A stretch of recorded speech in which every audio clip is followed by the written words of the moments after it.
somewhere above your head right now, the sky is doing exactly what it has always done. Clouds drift. The sun rises and sets. Nothing about it looks dangerous. And yet, 4 separate times in the last 1,000 years, that same ordinary-looking sky quietly ended a civilization. Not through war, not through invasion, through something far quieter and far stranger. Ash, gas, a few degrees of missing sunlight. That's all it took. Here's what makes this strange enough to keep you up at night, or in this case, help put you to sleep.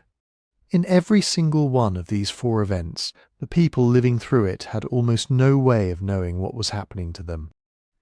They didn't see a mountain explode nearby. They didn't connect the dimming sun or the strange colour of the sunsets to anything at all. They just watched their crops fail, watched their rivers freeze at the wrong time of year, watched their empires slowly come apart without ever understanding that somewhere on the other side of the planet, a volcano they'd never heard of had just changed the entire trajectory of their lives. We're going to walk through all 4 of these moments tonight. A medieval eruption so massive it helped unravel one of the wealthiest empires in human history. A 17th century blast that plunged a nation into famine and chaos so severe it nearly erased its own identity. An Icelandic catastrophe that came close to emptying an entire island of people. And finally, the eruption so enormous it's still used today as the benchmark for global disaster, the one that helped topple a powerful confederacy on the other side of the world. Before we get into all of that, if you're settling in to fall asleep to this, that's exactly why I make these. Feel free to let me know in the comments where you're listening from and what time it is there. I always check, and it's genuinely something. Seeing Lisbon at midnight, Manila at sunrise, Toronto right at bedtime, all listening together. And if you'd like to support the show, the easiest way is simply following it on Spotify. Links right there in the description. Now, let's go back to where all of this begins. Let's begin with the first of these 4 falls, the one that reaches back the furthest, into the middle of the 13th century, to an empire that most people today have never been taught to picture as fragile. The Southern Song dynasty of China. Because on the surface, nothing about the Southern Song looked like a civilization headed for collapse. It looked, in almost every way that mattered, like the most successful state on earth. By the 1250s, the Southern Song controlled a stretch of land along the Yangtze River and south of it that was, by the standards of the medieval world, almost unimaginably wealthy. Cities like Hangzhou held populations in the hundreds of thousands, maybe over 1 million if you count the surrounding areas. At a time when the largest cities in Europe were struggling to reach 50,000, the Song had paper money, centuries before anyone in the West would try it seriously. They had a bureaucracy staffed increasingly through competitive examinations rather than inherited privilege, which meant that at least in theory, the people running the empire were chosen for ability rather than bloodline. They had gunpowder weapons, early forms of them anyway, and a navy that could project power along their coasts and rivers in ways that had no real equivalent anywhere else on the planet at that time. Agriculturally, they had done something remarkable too. Southern Song farmers had spread the use of fast-ripening rice strains, allowing some regions to bring in 2 harvests a year instead of 1. This one shift, multiplied across millions of small farms along the Yangtze Basin, had helped fuel a population boom that historians still consider one of the most significant demographic expansions in pre-modern history. More food meant more people. More people meant more labour, more trade, more tax revenue flowing back to the central government.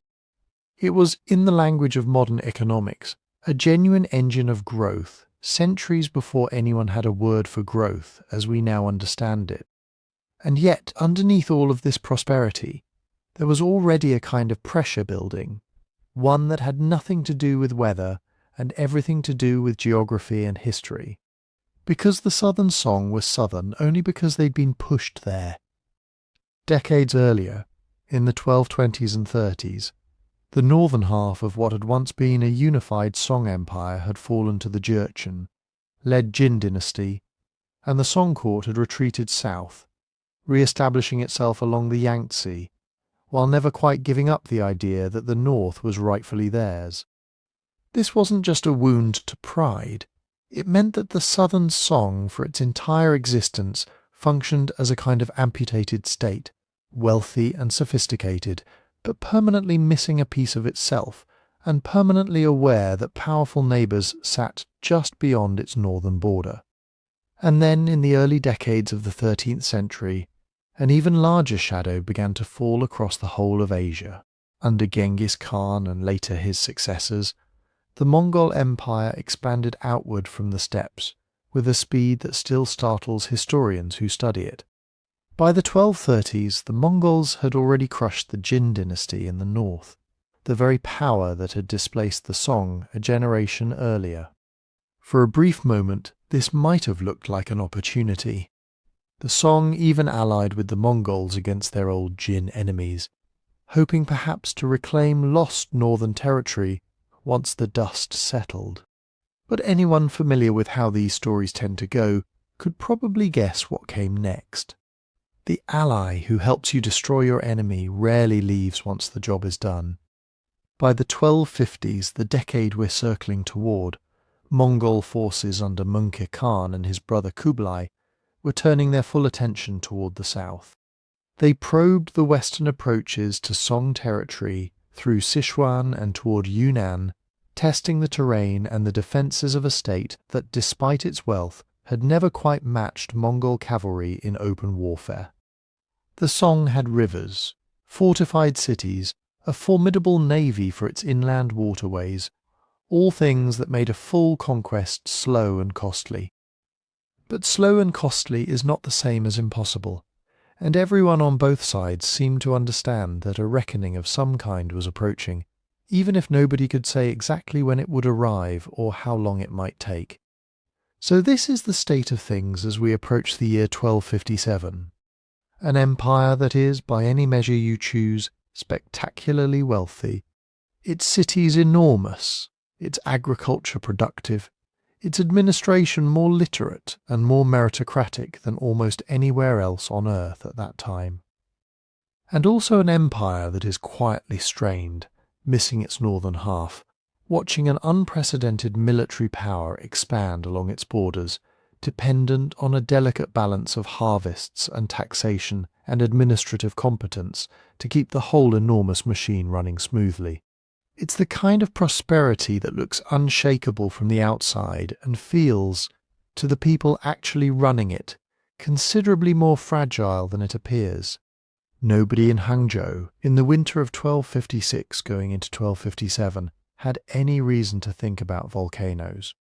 There was no word in the language for what was about to happen, no framework anyone possessed for understanding that a mountain on a distant island, one whose name would not even be recorded correctly in any surviving Chinese source, could reach across an ocean and press down on their harvests, their tax revenues, their capacity to hold off the pressure building on their northern frontier. The sky above the Yangtze that winter looked, as far as anyone recorded, like an ordinary sky. Clouds drifting, seasons turning as they always had, and on the other side of the world entirely disconnected from Chinese court records and Chinese harvest reports. Something was already happening beneath the surface of an island in what is now Indonesia, something that had been building for who knows how long and was about to let go all at once. What we now call Samalas was, in the mid-13th century, simply one peak in a volcanic complex on the island of Lombok east of Java, part of the same fiery arc that would, centuries later, give us Tambora and Krakatau. No one there in 1257 had a name for the process unfolding miles beneath their feet, in chambers of magma that had been quietly refilling for centuries. They would have noticed earthquakes, perhaps, shallow shudderings of the ground that made wooden walls creak and sent stones rolling down slopes. They might have seen changes in the hot springs, in the way steam vented from cracks higher up the mountain, in the smell of sulphur on certain days. But human memory is short compared to volcanic time. If their grandparents had told stories about an earlier eruption, that story would have come down as legend, not as warning. From the point of view of the molten rock, though things were simple. Gas was building, pressure was increasing. A silicic magma body, rich in dissolved volatiles, was reaching the point where its internal push exceeded the capacity of the overlying rock to contain it. Geologists, using methods that would have seemed like sorcery to the people living there, have since reconstructed what probably followed. Initial eruptions in the early to mid-1250s, perhaps small and local enough that they left no written trace in any surviving chronicle, began to destabilize the edifice. Then in 1257 the system crossed a threshold, and containment failed catastrophically. When Samalas finally let go, it did so on a scale that ranks with the largest eruptions of the last few thousand years. Careful mapping of the deposits on Lombok suggests that the mountain did not simply shatter, it emptied itself. A towering eruption column of hot gas and ash roared upward, fast enough to punch through the tropopause, the stable layer that usually caps weather systems and keeps what happens near the ground from reaching the high atmosphere. Pyroclastic flows, dense avalanches of incandescent ash and rock, raced down valleys in every direction, burying everything in their path beneath tens of meters of material. Whole landscapes were rearranged in a matter of hours. We don't know the names of the people who lived on those slopes. We don't know the words they used to cry out to their gods, or to one another, as the sky turned black and the ground itself seemed to liquefy and run downhill. Archaeological evidence suggests that a thriving kingdom, sometimes referred to in later Javanese texts as Lombok's polity, was effectively erased. Where there had been villages and irrigated fields, there was now a blasted caldera, a depression that over the centuries since would slowly fill with water to become the quiet blue lake that tourists fly over today. The mountain that erupted is gone, in its place sits Segara Anak, child of the sea, a tranquil surface covering the scar of that day. But the truly civilization-scale consequences of Samalas did not lie in the destruction on Lombok alone. They lay in the column of ash and gas that reached into the stratosphere and then spread outward, invisibly thin, around the globe. Mixed into that column was an enormous quantity of sulfur dioxide. Up near 20 kilometers altitude, where rain clouds do not easily reach and air can circle the planet for years, that sulfur oxidized molecule by molecule into tiny droplets of sulfuric acid. These are what climate scientists call sulfate aerosols, and they are astonishingly efficient at reflecting incoming sunlight back into space. It is those aerosols, more than the ash that falls from the sky close to an eruption, that change climate. And it is those aerosols we can still see, 7.5 centuries later, not in any surviving diary from Lombok or Java, but frozen into the slow snow of Greenland and Antarctica. When glaciologists drill ice cores from the great ice sheets, what they are really doing is reading an atmospheric diary. Each year's snowfall traps a thin layer of whatever was floating in the air at the time. Dust, pollen, soot, and during years of major eruptions, a spike in sulfate, in the layers corresponding to the late 1250s. Those cores show something remarkable. A sulfate spike far larger than the one associated with Tambora in 1815, the eruption that gave Europe and North America the year without a summer. In some cores, the 1257 signal is roughly double Tambora's. It appears in both hemispheres with a timing offset that matches the way high-altitude winds distribute material from the tropics toward the poles. This tells us that whatever exploded in or around 1257 was not a local burp. It was a tropical, stratosphere-reaching event of colossal magnitude. Tree rings tell the same quiet story in parts of Europe, in Siberia, in the high mountains of North America, long-lived trees record their own histories in alternating bands of early wood and late wood, wide in good growing years, narrow in bad ones.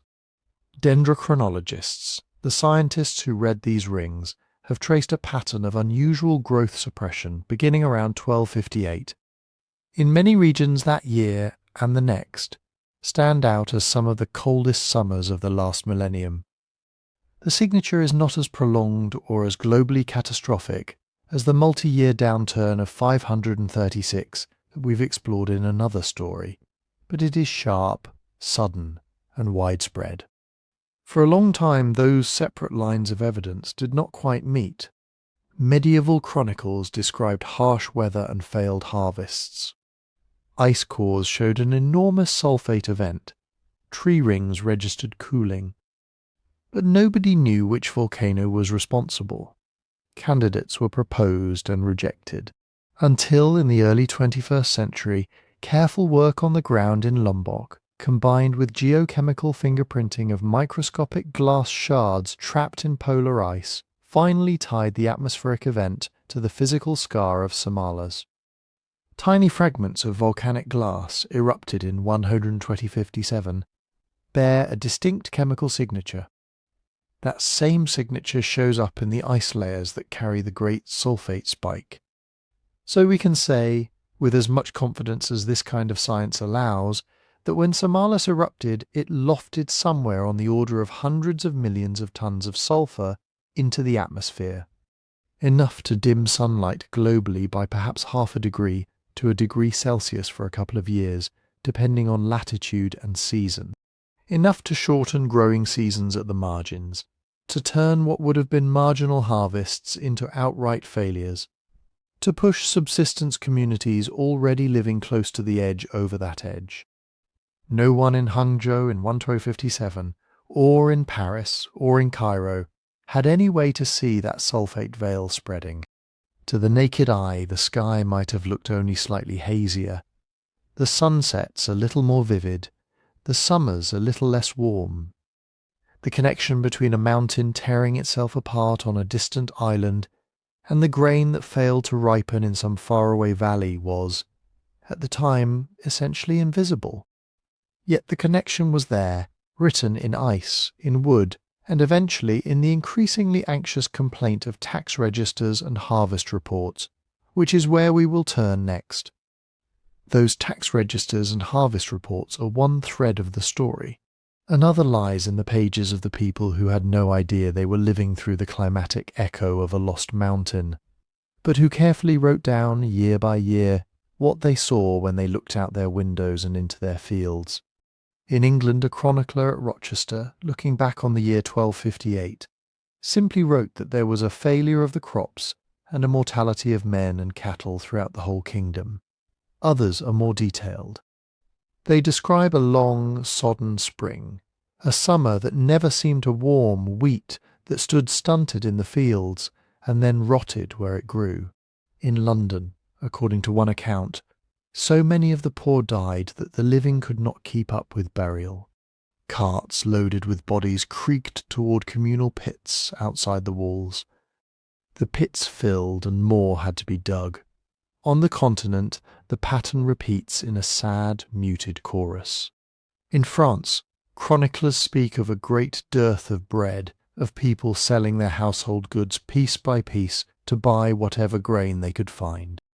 In parts of the Low Countries, records of grain prices show sharp spikes in 1258 and 1259, the kind of movement that only happens when everyone suddenly realizes at once that there will not be enough to go around. In some towns, local authorities tried to fix prices or forbid exports, small attempts to hold back a rising tide of hunger. North of the Alps, monastic annals record heavy snows lingering late into the spring, then hailstorms and cold rains flattening what little had managed to sprout. In some regions of Germany, there are references to hungry years when tithes were forgiven, because there was nothing to collect. The familiar structure of medieval life, in which peasants scraped enough from their fields to feed themselves, their lords and the church, suddenly failed at every level. When the peasant household could no longer feed itself, there was nothing left to pass upward. And when the monastery cellars ran low, the monks who had written about distant famines, as if they belonged to another world, found themselves on the edge of one. Further east in the lands of Poland and Bohemia, sparse notices point to similar distress. One chronicle mentions many perishing from want of food. Another notes that the barns of the strong were broken by the weak, suggesting that the social compact frayed under the strain. These are brief lines, often squeezed between accounts of battles and coronations. But when historians line them up side by side, they form a pattern as clear as any graph. The years after 1257 were, across much of Europe, years of hunger and desperation. The Mediterranean, with its milder climate and more diversified agriculture, might have been expected to fare better, and in some places it did. But even there the cooling made itself felt. In Italy, some city-state records note poor vintages, failed olive harvests, and bread riots. In the Kingdom of Sicily, royal documents show emergency grain imports and remissions of tax in stricken districts. Cairo's chroniclers, watching the Nile with the anxious eyes of a society whose whole rhythm was keyed to its flood, record an unfavourable inundation in 1258, followed by high prices for grain and reports of famine in parts of the countryside. In the eastern Mediterranean, in the Byzantine world and the Crusader states, scattered references speak of locusts, strange weather, and shortages that compounded already serious political troubles. Farther east still in the Islamic cities of Persia and Central Asia, our sources thin, yet the ones we have are suggestive. Some Persian chronicles refer to consecutive years of poor harvests, to caravans delayed because fodder for animals was scarce along the routes. In Baghdad, in the same year Londoners were digging mass graves, the city was seized with a different kind of anxiety, watching the approach of Mongol armies. But even there, the price of grain is noted in passing, as if rising food costs were part of the background hum of unease. In China, and particularly under the southern Song, whose core territories lay in the more humid monsoon-fed south, the picture is more complex. The main pulse of Samalas-driven cooling seems to have hit temperate latitudes hardest, but monsoon systems are sensitive to small changes in temperature gradients between land and sea. Song officials, whose job it was to report on local conditions to the court, begin in the late 1250s to send memorials describing disordered rains and cold in the 6th month in some prefectures, drought in others, then floods again. Rice, which depends on carefully managed water levels in paddies, is particularly vulnerable to this kind of whiplash. Where we have detailed records, we see references to harvest shortfalls, to the distribution of relief grain from state granaries, to the suspension of certain taxes in affected areas. Across Asia, famine was never solely a matter of weather. War, especially the great grinding campaigns of Mongol expansion, chewed up cropland and disrupted irrigation on a scale that is difficult to disentangle from purely climatic effects. Yet, even allowing for that, there are hints that the years after 1257 brought a wider belt of hardship than usual. In parts of northern India, inscriptions from temples mention donations being used explicitly for feeding the poor during a time of scarcity. In Japan, whose chronicles are often meticulous about unusual phenomena, records speak of cold summers and bad rice years in the early 1260s, with peasants abandoning fields and drifting toward the estates of powerful lords in search of sustenance. From the point of view of any given village, these were local crises. A run of bad weather, a harvest that failed, animals too weak to pull the plough. People did what they had always done. They sold movable goods. They tightened belts. They sent younger sons to cities, to monasteries, to armies. When that was not enough, they died. Burial grounds expanded. In some places where the living could not keep up, The dead were gathered into common trenches, their names unrecorded, their causes of death unlinked in anyone's mind to a mountain half a world away. Only when we pull all these fragments together, English annals, French price lists, German tithe books, Arabic chronicles, Chinese memorials, Japanese court records, does the hidden outline appear, a faint but persistent synchrony of hunger and cold stretching from the Atlantic to the Western Pacific in the wake of Weth.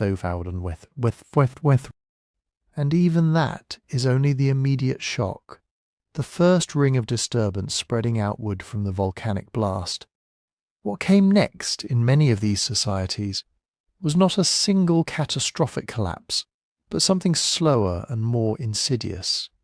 Years and then decades in which finances eroded, reserves were drawn down, and political structures strained under the cumulative weight of repeated shortfalls. It is into that longer, quieter tale of the Samalas eruption's influence, and into the already precarious balance of power in East Asia, that we have to look if we want to understand how a hidden veil in the sky could help loosen the foundations of an empire. For the Southern song, that quieter tale took the form of numbers written in careful brushstrokes on bamboo and paper, numbers that year by year began to slip. Even before 1257, the Song fiscal system was walking a narrow ridge. The dynasty's heartland lay in the densely populated rice, growing south, rich in trade and handicrafts, but cut off from the old northern tax bases by the Jurchen Jin. To make up the difference, the court leaned on a delicate balance of land taxes, commercial levies, and state monopolies on salt and tea. In good years with full paddies and busy markets, this machinery hummed smoothly enough to fund armies along the Yangtze frontier and a court that still saw itself as the rightful centre of the world. In bad years it had very little slack. After the eruption, as officials began reporting disordered rains and cold in the 6th month, that lack of slack turned from a structural vulnerability into a slow, chronic bleed. In the memorials that survive, you can sometimes follow it almost step by step. First come reports of regional harvest shortfalls, this prefecture unable to meet its grain quota, that county requesting temporary reduction of land tax because the paddies yielded only 7/10 of the usual. Then, a year or two later, the Board of Revenue in the capital notes that projected intake from certain circuits has fallen below expectation, that outstanding tax arrears are accumulating, that old debts are being rolled forward rather than paid. On paper, the Song still had tools to manage this. For centuries they had prided themselves on their system of ever-normal granaries, state storehouses meant to be filled in good years and drawn upon in bad, smoothing out the peaks and valleys of the harvest cycle. In the 1260s, edicts ordering the opening of granaries become more frequent. Grain is shipped from one prefecture to another, from surplus zones along the middle Yangtze to deficit areas in the southeast or on the war-shadowed Huai River frontier. In the short term, these transfers saved lives and prevented local hunger from turning into uprisings. But every shipment of emergency grain was also a transfer of wealth from the state's reserves to the mouths of its subjects, and those reserves were finite. When poor harvests cluster instead of alternating with good ones, granaries do not refill promptly. Some districts, struggling to meet both local needs and central quotas, began to cut corners, reporting fuller storehouses than they actually possessed. Later audits preserved in the bureaucratic record scold local magistrates for neglecting the filling of the granaries or misstating the volume of relief grain. Behind those dry phrases is the simple fact that, across wide swaths of the south, there just was not as much rice as there used to be. At the same time, the costs of holding back the Mongols were rising. After 1259, when Mungke Khan died on campaign in Sichuan and the great Kublai turned his attention more fully toward conquering China, the frontier along the Yangtze and the mountain approaches to the interior hardened into a long, expensive line of fortresses, garrisons, and river fleets. Military payrolls swelled, Weapons, horses, and supplies had to be found. The Song state, already drawing less from land taxes because of repeated bad years, began to squeeze other sources. Commercial taxes in the great port cities, Quanzhou, Fuzhou, Guangzhou, were nudged upward. Salt taxes, always politically sensitive because salt was a daily necessity, were tightened with harsher penalties for smuggling. State-run monopolies on tea and other commodities became more aggressive in asserting their rights over private traders. Paper money issues, a Song innovation that had once lubricated exchange, became increasingly large and frequent as the court tried to bridge the gap between income and expenditure with promises of future value. Merchants noticed some shifted their operations informally to dodge levies, under declaring shipments or routing goods through secondary ports with laxer oversight. Others passed costs down the chain to shopkeepers and, ultimately, to consumers. For the peasant household already cutting back because of thin harvests, this meant that the few things they needed to buy, iron tools, salt, cloth, began to cost more, just as the state arrived to ask for taxes based on older, better years. In the countryside, the strain showed up in patterns of landholding. In multiple prefectures, local gazetteers compiled in the later 13th century look back on the preceding decades and remark on the spread of tenancy. Smallholders, unable to weather several bad seasons in a row, sold their plots to larger landlords and stayed on as tenants, paying rent in grain.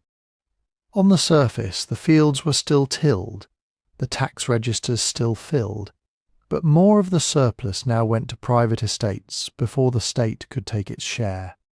When the court, worried about revenue, tried to press its claims more firmly, it ran into the shield of local elites who now controlled much of the land and were deeply embedded in the administrative apparatus itself. In the richer lower Yangtze Delta, the impact of climate-stressed harvests was blunted by multiple cropping and irrigation, yet even there, magistrates complain of fields left fallow for want of seed, of peasants fleeing to cities or to the hills to escape debts, of banditry ticking up along canals and dikes, flood control works, earth levees and sluices that required constant maintenance, suffered when local labour and funds were diverted to more immediate needs. Neglected dikes failed in heavy rains, turning what should have been manageable high water into destructive floods that washed away yet more crops. None of this taken alone looked like the end of a dynasty. From the perspective of the court at Hangzhou, these were the kinds of problems all states faced: poor harvests in some years, rebellious magnates in some provinces, border threats in some directions. Memorials describing drought in Fujian or floods in Jiangxi landed on the same desks as reports of Mongol movements in the north. Petitions about examinations, debates over taxation. Yet over the 1260s and 1270s, the pattern that now emerges from those scattered documents is one of erosion. Each bad year, each emergency remission of taxes, each opened granary, shaved a little more off the Song state's ability to project power and to respond flexibly to shocks. The Mongols, watching from the north and west, were not reading ice cores or calculating volcanic aerosols, but they were very good at reading weakness. As Kublai intensified his pressure, probing along the Yangtze, testing coastal defences, courting defectors among Song generals, he was pushing against a polity whose fiscal sinews had been thinned by years of climate-stressed harvests, and the quiet, cumulative compromises those harvests had forced. How exactly that thinning translated into battlefield defeat, and the final, desperate years before 1 through 79, is a story that unfolds in river battles, sieges and court intrigues, to which we can now turn. In the end, those river battles and sieges look on the surface like the familiar mechanics of conquest. Ships burning, walls breached, courtiers arguing over whether to fight on or sue for peace. The chronicles of the Yuan, written under Mongol rule, emphasize the brilliance of Kublai's commanders, the inevitability of steppe horsemen triumphing over a decadent court. Later moralizing historians in the Chinese tradition often focus on court factionalism and the emperor's failure to heed the right advisors. Underneath those narratives sits the quieter, more difficult question you can't resolve just by telling the story of a single battle. How much did the darkened sky of 1257 actually matter? On one side, there is the case for deep vulnerability already baked in. Even before Samalas, the Southern Song was a state with serious structural problems. Its tax base had been narrowed by the loss of the North generations earlier. Its military system depended heavily on riverine defence and fortified lines that required constant funding. Court politics had long been fractious, with debates over peace and war, reform and retrenchment, sometimes paralysing decision-making. In that view, the eruption is background weather. Impressive, perhaps, but not decisive. The Mongols, with their unifying ideology of the Great Khanate and their capacity to mobilize resources across Eurasia, were going to come sooner or later. A few colder summers, a few failed harvests do not, by themselves, topple a dynasty. On the other side, there is the accumulating evidence that those few bad years were not isolated stumbles, but part of a longer, cooler, more erratic climate regime that began right after the Samalas plume reached the stratosphere. Tree rings from high elevation sites in the Tibetan Plateau in Europe and in North America all register reduced growth in the late 1250s and early 1260s. Ice cores from Greenland and Antarctica record that vast sulfate spike in 1257, followed by several years of elevated volcanic aerosols, suggesting not just one eruption, but a cluster of activity. Chinese drought and flood records, compiled centuries later in dynastic climate histories, show an uptick in aberrant weather reports in the same window. Seen through that lens, what looks like ordinary mismanagement begins to resemble something else. A state forced into a decade and a half of near-continuous crisis management, because the background conditions of temperature and rainfall had shifted against it. That doesn't mean the song was doomed by the volcano alone. It does mean that every choice its officials made was constrained, subtly but relentlessly, by the narrowed margin for error that cooler summers and unstable monsoons imposed. Historians of climate and society sometimes talk about load-bearing institutions, the parts of a system that carry disproportionate stress when conditions worsen. In the Southern Song, granaries, tax registers and floodworks were three such institutions. Samalas did not invent them. It did not single-handedly destroy them. But the longer the post-eruption anomalies persisted, the more strain they carried, and the more each emergency draw on reserves, each remitted tax, each unrepaired dike weakened their ability to bear the next shock. The difficulty is that our sources do not cooperate with clean explanations. The Song chroniclers did not know there had been an eruption in distant Lombok. They wrote about unseasonal cold and grain growing poorly, but they also wrote about corrupt officials, ambitious generals, and the court's failure to reform the military.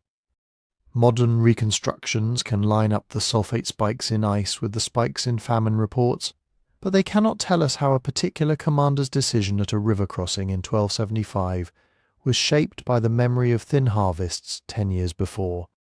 So we are left with layers of causation that overlap like translucent sheets. One sheet shows the broad arc of Mongol expansion, the drive of a conquering polity with formidable organization and military skill.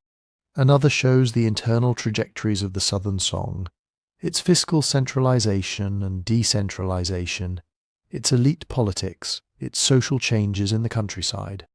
A third, newly visible thanks to ice cores and tree rings, shows a sky briefly but profoundly altered, and a series of years in which the usual assumptions about weather no longer held. Where those sheets overlap, the colours deepen. When a state already wrestling with structural limits and an implacable enemy also has to contend with years of climate-stressed harvests and fiscal erosion, defeat becomes more likely. But more likely is not the same as inevitable. There is no control experiment in which the volcano does not erupt and the Mongols still attack. No alternate archive that tells us whether a better fed Song treasury could have held the Yangtze line a little longer, or bought off one more coalition of border generals. This uncertainty is not unique to the fall of the Southern Song. It recurs every time we try to trace a straight line from sky to throne room, from ash plume to collapsing dynasty. In 536, in the great cooling that followed, earlier empires staggered but did not all fall in the same way or at the same time.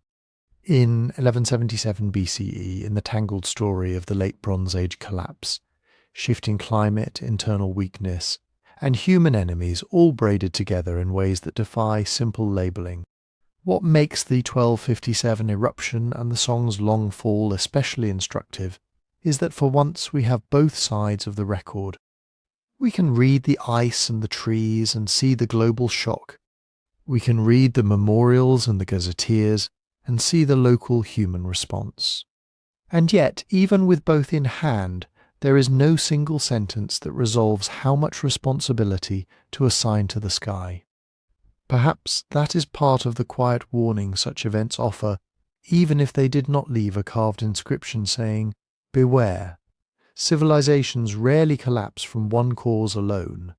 They erode along old fault lines that only fully open when something from outside, the faint invisible veil of volcanic dust circling the globe, the cooling of a few tenths of a degree. The failure of rains in just the wrong years pushes them past thresholds they did not know they were approaching. By the time the last Song loyalists threw themselves into the sea in 1279, the aerosols from Samalas had long since settled out of the stratosphere. The sky over southern China was as bright and blue as it had ever been. The connection between a vanished mountain in Indonesia and the end of a dynasty on the Yangtze was not visible to anyone alive. To see it at all requires the long, slow perspective of ice, of rings in old wood, of patterns in forgotten tax registers. And that in turn raises the larger question that will follow us through the other stories in this long night. If even the past cannot agree on how much the sky mattered, what kind of warning could it ever really have left for the future?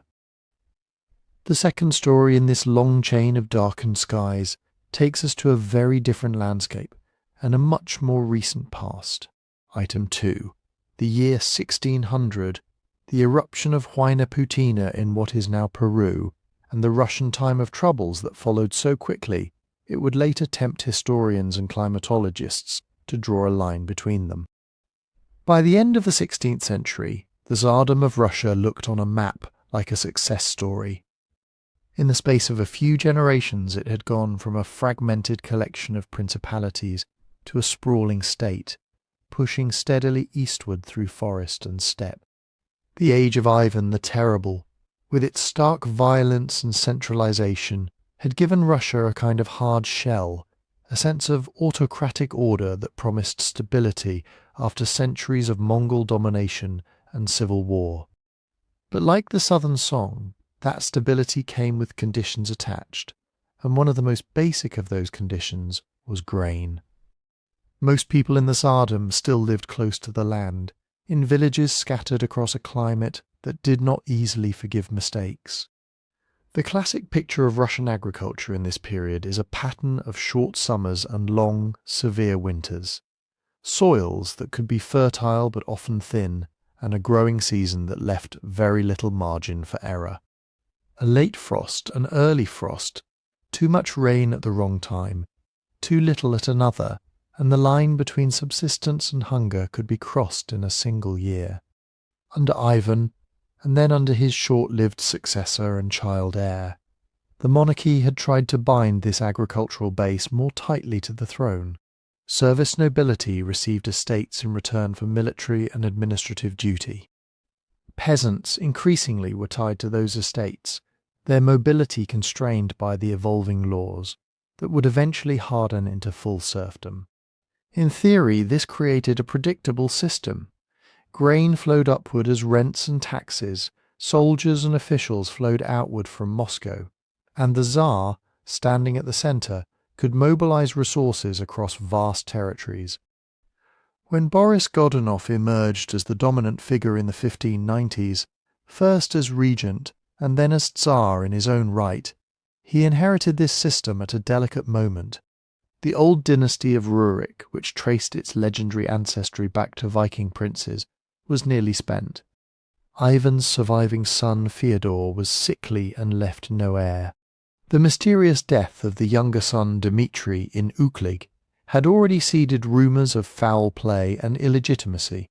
When Fyodor died in 1598, Boris's ascent to the throne, confirmed by an assembly of nobles and churchmen, was legal enough on paper, but it did not carry the unquestioned weight of ancient blood. So Boris ruled a kingdom whose political legitimacy was newer and more brittle than it appeared, while the countryside that fed it remained exposed to every caprice of temperature and rain. That made grain more than just food. It was the main instrument by which he could turn a precarious claim into something firmer. Contemporary chronicles and later accounts agree that Boris tried to present himself as a provident ruler. He promoted colonization of new lands, encouraged trade, and worked within the limits of the time to improve the network of state granaries and reserves. There were efforts to manage prices in the capital, to keep bread within reach of urban populations whose loyalty mattered disproportionately in times of transition. The ideal image was of a monarch who could, by foresight and organization, buffer his people from the worst swings of a harsh climate. But underneath that ideal lay some uncomfortable arithmetic. Much of the land being brought under cultivation in the late 16th century was marginal, frontier soil, forest clearings, steppe edges where yields were often low and highly variable.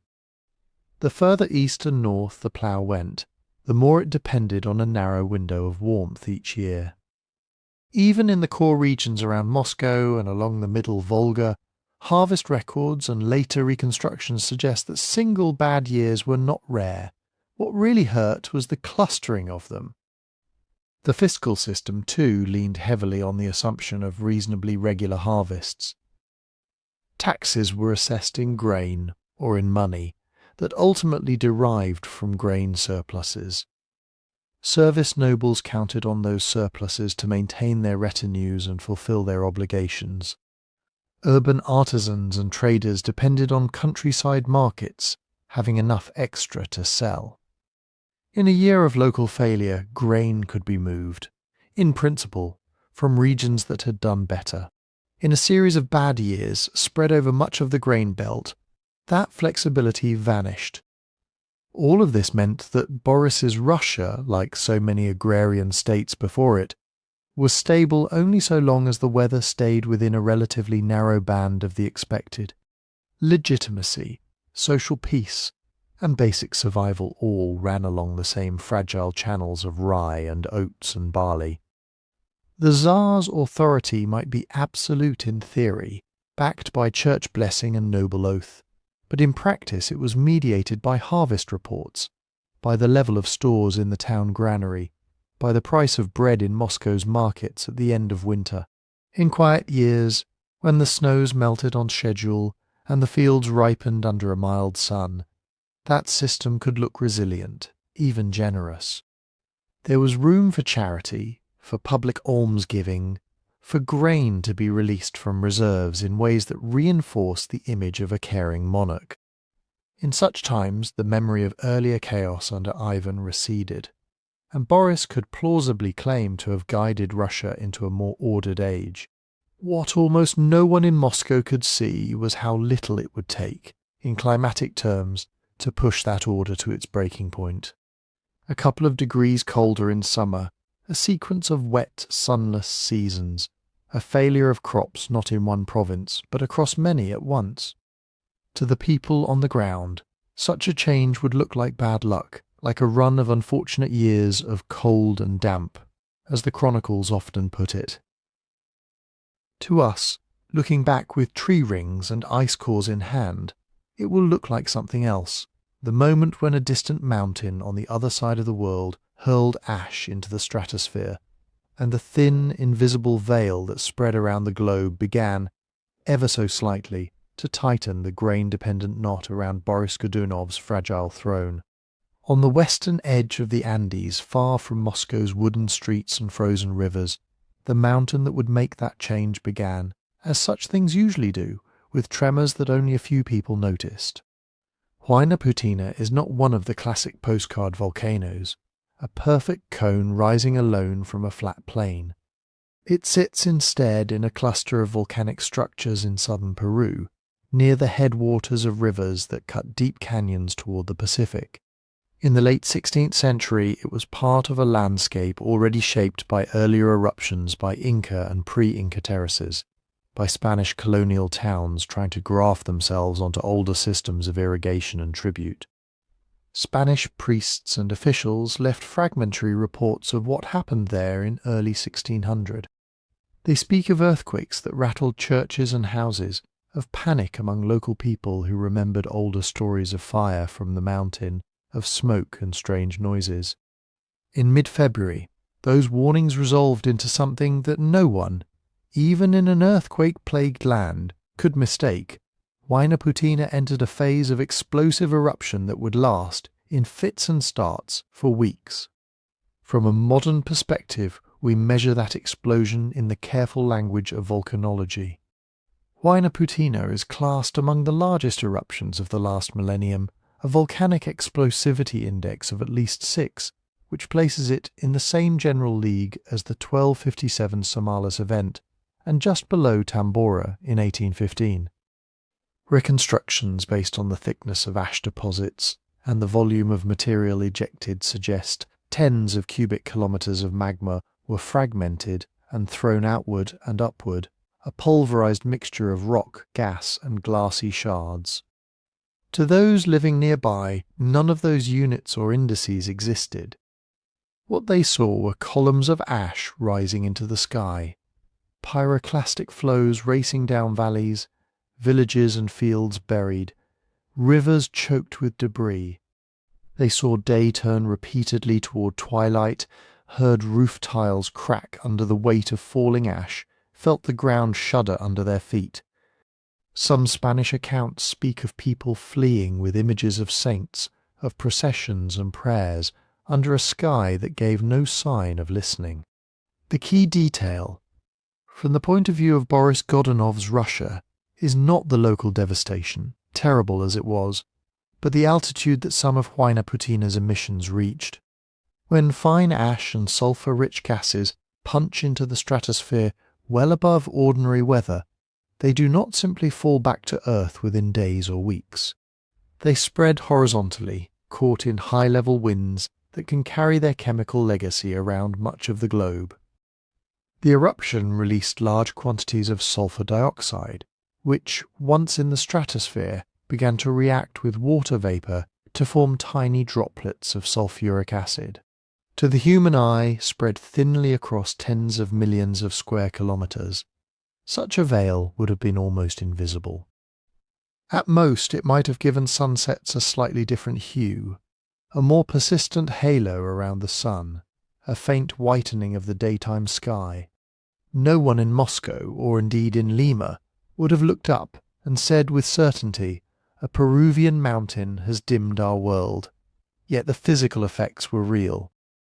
A layer of sulfate aerosols at those altitudes reflects a small but significant fraction of incoming solar radiation back into space. Less sunlight reaches the surface. The result, averaged across seasons and continents, is cooling, often strongest in summer, when crops most depend on warmth and clear skies. The cooling does not fall equally everywhere.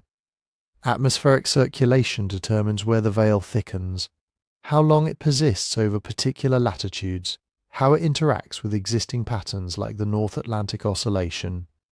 For a long time, Huaynaputina's broader climatic fingerprint remained speculative. Chroniclers in Europe and Asia recorded bad harvests and strange weather in the early years of the 17th century, but they did not know what to connect them to. even when 19th and early 20th century scholars began to assemble catalogues of historic eruptions. Huaynaputina was simply one dramatic entry among many, with no obvious line between its Peruvian ash and Russian hunger. The link became clearer only when scientists learned to read other archives, quieter than chronicles, but more consistent over centuries. Tree ring records from northern Europe, Siberia, and parts of Asia show a sharp signal around 1601 and 1602, rings that are unusually narrow wood cells that formed under conditions of stress, the botanical handwriting of cool, short growing seasons. In some regions this downturn stands out as one of the most severe of the last half millennium. At roughly the same time, ice cores from Greenland and Antarctica, sampled in long cylinders that compress thousands of years of snowfall, revealed distinct sulfate peaks around the turn of the century. These peaks mark years when high-altitude sulfate aerosols descended with snow and accumulated in the ice were far more abundant than usual. By matching the timing of those peaks with the historical record of known eruptions, researchers could assign likely culprits. For the sulfate spike around 1600 to 1601, Huaynaputina emerged as the best candidate. When the tree ring's story of cold summers is placed alongside the ice core's story of a sulphur-laden sky, a pattern appears. Both archives, independent of each other, point to a brief but intense period of volcanic forcing at precisely the moment when harvest records and narrative sources in many parts of the Northern Hemisphere begin to speak of failure, scarcity, and price spikes. Russia's own climate reconstructions, built from local tree rings and from later agrarian data, show that the years immediately following 1600 were among the coldest and most agriculturally hostile in the early modern period. Summer temperatures dipped, growing seasons shortened, and in some core grain regions, conditions hovered near the threshold, beyond which rye and oats cannot reliably ripen. From the standpoint of global climate, the Huaynaputina eruption did not create a new ice age. Its cooling effect likely lasted only a few years, gradually declining as the sulfate veil settled out of the stratosphere. But those few years mattered enormously to societies like Boris Godunov's Russia, which stood precariously on the assumption of normal weather. What in the physics of radiative forcing looks like a modest negative anomaly, in the everyday arithmetic of sowing and reaping, becomes a string of failed harvests. Seen this way, the eruption in Peru and the famine in Russia are no longer separate stories. They are different chapters in the same physical sequence. Magma rising beneath a distant mountain, gas blasted into the sky, sunlight dimmed by an invisible film, temperatures eased downward by a degree or two, fields across thousands of kilometers failing to fill with grain. In the next years, people in Russia would not talk about Huaynaputina. They would talk about rain and cold, about fields that did not ripen, about bread that suddenly cost more than they could pay. They would describe in chronicles and petitions what it is like when the world seems to turn against the crop. In the Russian chronicles of those years, no one speaks of aerosols or volcanic forcing. They speak instead of seasons that began wrong and stayed wrong, as if some covenant between sky and soil had been quietly broken. The year 1601 is remembered in many regions as a year of rain that did not know when to stop. Spring came late, and when it did, the ground remained cold and sodden. Seeds rotted in the furrows or sprouted weakly, only to be beaten down by repeated downpours and cold winds. In some accounts, snow is said to have fallen in early summer. In others, frost blackened young shoots, at a time when they should have been stretching toward the sun. Grain, which in better years had been stored in monastery granaries and noble estates against lean times, remained stubbornly green in the fields. The growing season was so shortened that even hardy rye, the backbone of Russian bread, struggled to ripen. Peasants waited, hoping for a late warmth that would save the crop, but what came instead in region after region, was a damp, chilly autumn that pushed the harvest window past its narrow margin. Yields fell catastrophically. Where there had been surplus, there was now barely enough to fill the Lord's quotas, let alone feed the households that had sown and weeded and watched the sky. Prices began to climb. In Moscow and other towns, the state tried to respond. Boris Godunov ordered grain released from emergency reserves and imported supplies brought to the capital, hoping to smooth out the spike, to demonstrate that the Tsar's hand could still provide. But the bad weather did not confine itself neatly to one bad year that could be managed with stored surplus. 1602 was also cold and wet in much of European Russia. Tree ring series from the region capture it as a second year of stress, another narrow band of wood laid down in difficult conditions.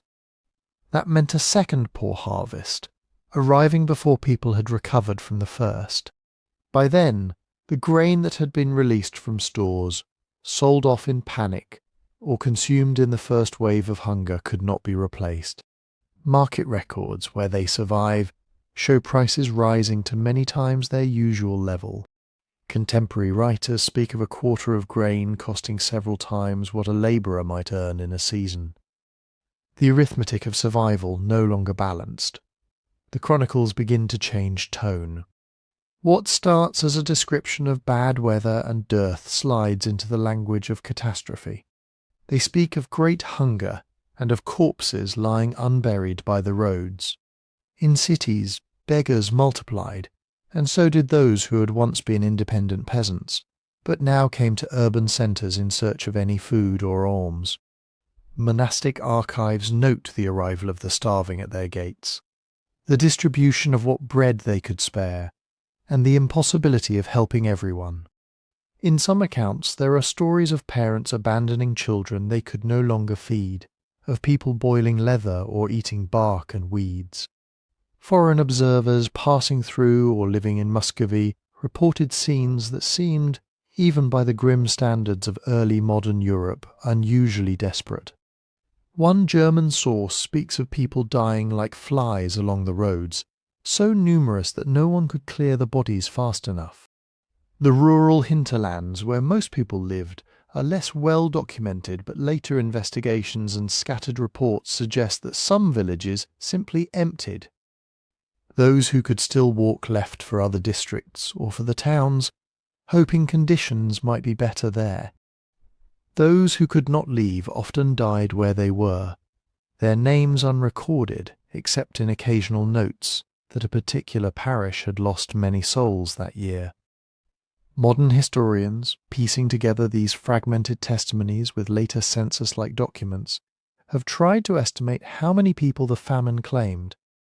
The figures are uncertain and vary by method, but many suggest that between 1601 and 1603, Russia may have lost a quarter to a third of its population in some regions. Even the most cautious reconstructions agree that millions suffered severe deprivation and that mortality was extraordinarily high for a peacetime disaster. What makes these years especially stark in the written record is the way familiar social bonds seem to fray under pressure. Chroniclers describe not only the generosity of monasteries and some nobles, but also the hoarding of grain, the manipulation of prices, and the emergence of armed bands that robbed travellers and raided storehouses. Hunger did not just thin bodies, it strained the threads that held communities together. The state, already stretched, found its authority running up against the physical limits of distribution. Grain sent to one region could not be sent to another. Relief that reached Moscow did not automatically trickle down to distant provinces. As more people crowded into the capital in search of food, the city itself became a locus of both charity and contagion, a place where hunger and disease fed into each other. In the chronicles, this convergence of failed harvests, mass migration, and rising death toll is sometimes framed in religious language as a punishment or a test, a sign that God had turned his face away. But beneath that layer of interpretation, one can still hear the steady physical rhythm of the disaster, Another cold spring, another weak crop, another winter with less bread than the one before. By the time the weather began, tentatively to improve, the damage was already deeply embedded in Russia's social and demographic fabric. Fields lay fallow for lack of hands to till them. Estates had lost tenants. Families were broken or scattered into this landscape of hunger and dislocation. Politics and ambition would soon move, taking the raw material of famine and shaping it into something even more volatile. In the midst of that bleak demographic landscape, with villages hollowed out and estates short of labour, the one thing that was supposed to remain solid was the figure at the centre of the political universe, the Tsar himself. For much of the 1590s, Boris Godunov had managed to project competence, even a kind of cautious optimism. He sponsored church building, encouraged trade, and cultivated an image of a ruler who could guide Muscovy through uncertain times. The famine years eroded that image in ways that went far beyond the grain that was or was not distributed. In a society where prosperity and good harvests were widely read as signs of divine favour, the sequence of failed seasons invited a darker interpretation. Priests and lay people alike began to wonder, at least in private, whether the disasters meant that God had withdrawn his blessing from Boris's rule. Old rumours about the suspicious death of the young Tsarevich Dmitri in Uklig, which had circulated quietly for years, began to feel newly relevant. The boy had died back in 1591, his throat cut in what the official inquiry declared was an accident. But many had suspected foul play, and whispered that Boris, then a powerful adviser, had arranged the killing to clear his path to the throne. As long as the realm was relatively stable, those whispers had remained mostly contained. Under the pressure of famine, they spread more easily, carried along roads crowded with refugees, and through churches where sermons now took on a sharper, more apocalyptic tone. When Boris died suddenly in 1605, with the land still scarred by recent hunger and only beginning to recover, there was no deep reservoir of trust to cushion the transition. His son, Fyodor II, briefly took the throne, but his position was precarious. Many noble families resented the Godunov clan for their rapid rise. Others simply doubted whether any ruler associated with the years of great hunger could truly be legitimate. It was into this atmosphere of suspicion and exhaustion that the first and most famous of the pretenders stepped. He is known to history as false Dmitri Tambora, but that name, with its judgment built in, comes from the perspective of the victors who later wrote the chronicles. At the time, to people who had seen their world upended, he presented something much more alluring, the possibility that the true heir, the murdered boy from Uklik, had somehow survived and returned. His origins are still debated. Many historians think he was a runaway monk named Grigory Otrepiev. Others have proposed different candidates, and some aspects of his story remain elusive. What is clear is that he appeared first in the Polish-Lithuanian Commonwealth, where he managed to secure backing from nobles and adventurers, who saw in him a tool for influencing Russian affairs. Catholic magnates offered him troops and money. He, in turn, hinted at future favours, and perhaps even religious concessions. In 1604 his small, motley army crossed into Russian territory. Under more settled conditions, an obscure claimant with foreign support might have been easily crushed or ignored. But the countryside he entered was full of people who had recently lost everything, or nearly so, who had heard stories of a murdered Tsarevich, and who had come to associate the reigning dynasty with hunger, disorder, and divine displeasure. As he advanced, towns and garrisons began to switch sides, some out of genuine belief that he was Dmitri, others out of calculation or simple fear of being caught on the wrong side of history. The chronicles describe oaths of loyalty being broken and renewed with startling speed. Servitors who had once sworn to uphold the Godunov line now justified their defection by claiming they had been misled and were correcting a cosmic wrong. By the time Boris died, the momentum had shifted. Fyodor II was overthrown and killed. The Godunov experiment in ruling Muscovy came to a brutal end. In 1605, the pretender entered Moscow and was crowned as Tsar. For a brief, strange interval, the man remembered as Falst, Dmitri sat on the throne of Ivan the Terrible, dispensing favours, promising reforms, speaking of foreign alliances and trying to knit together a realm whose social fabric had already been cut and frayed. His rule lasted less than a year. Russian nobles watched uneasily as Polish soldiers roamed the streets of Moscow and foreign customs appeared in the court. Rumours spread that he intended to convert to Catholicism or hand over key territories. In May 1606, a group of boyars moved against him. He was killed in a palace coup, his body desecrated, and a new Tsar, Vasily Shuisky, was proclaimed.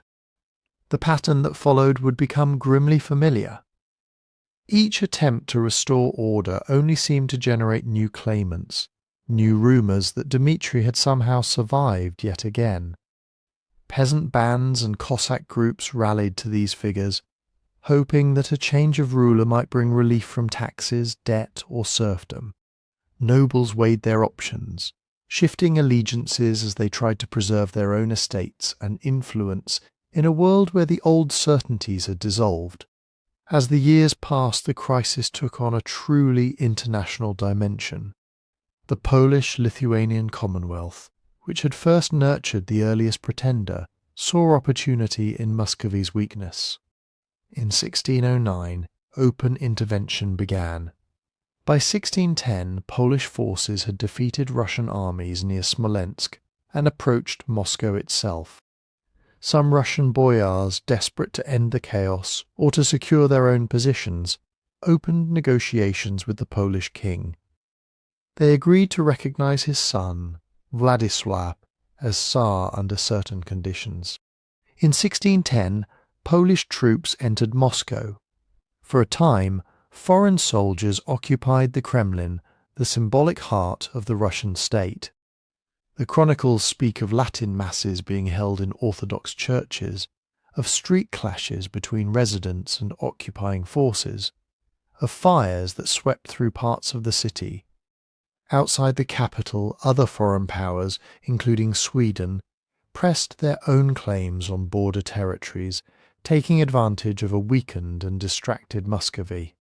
What had begun with a series of cold summers and failed harvests had widened into something that no one could easily control, a multi-sided struggle in which dynasties, foreign armies, Cossack hosts, and peasant bands all pursued their own visions of order or advantage.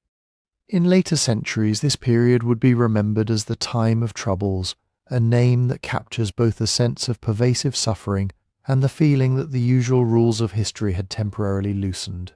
Yet even in the depths of that disorder, under Polish occupation, and with rival tsars and pretenders issuing proclamations from different strongholds, communities continued to adapt in ways that are harder to see in the chronicles. Village assemblies met to decide which side to acknowledge. Merchants tried to thread safe routes between zones of control. Priests and elders told stories that made sense of the disasters as part of a larger, perhaps unknowable plan. How those scattered acts of endurance and local decision-making eventually coalesced into a new political settlement, and how the climate shock of 1600 still echoed in the choices people made a decade later, is the next part of the story. In the end, the way that story turned toward resolution looked almost as improvised as its collapse. There was no single heroic uprising, no clean moment when everyone agreed that the time of troubles was over. Instead, there were scattered gestures that slowly began to align. In 1611 and 1612, local militias formed in different regions, some under noble leadership, some under merchants and lesser gentry. The most famous of these coalesced around Nizhny Novgorod, where a merchant named Kuzma Minin and a prince, Dmitry Pozharsky, gathered donations, hired soldiers, and appealed to a kind of shared Russian identity that had been badly shaken but not erased.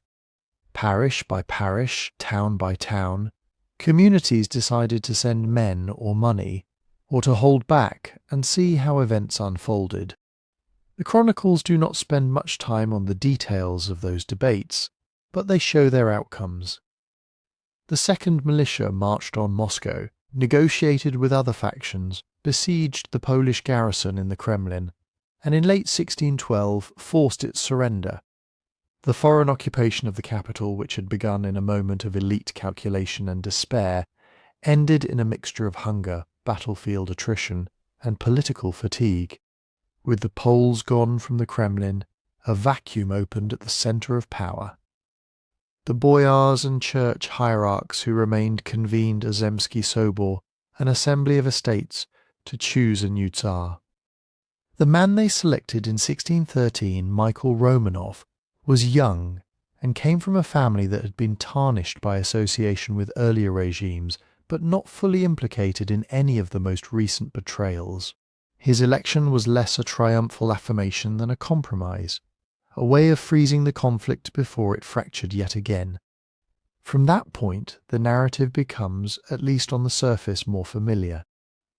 The new dynasty gradually consolidated control, made treaties with Sweden and the Polish-Lithuanian Commonwealth, and tried to reassert central authority over a countryside that had grown used to improvising its own rules. Tax registers were rebuilt, land grants were confirmed or redistributed. The boundaries of serfdom hardened in ways that would shape Russian society for centuries. Yet, even as later historians drew that line and declared that the time of troubles had ended, people continued to argue about what exactly had brought it on.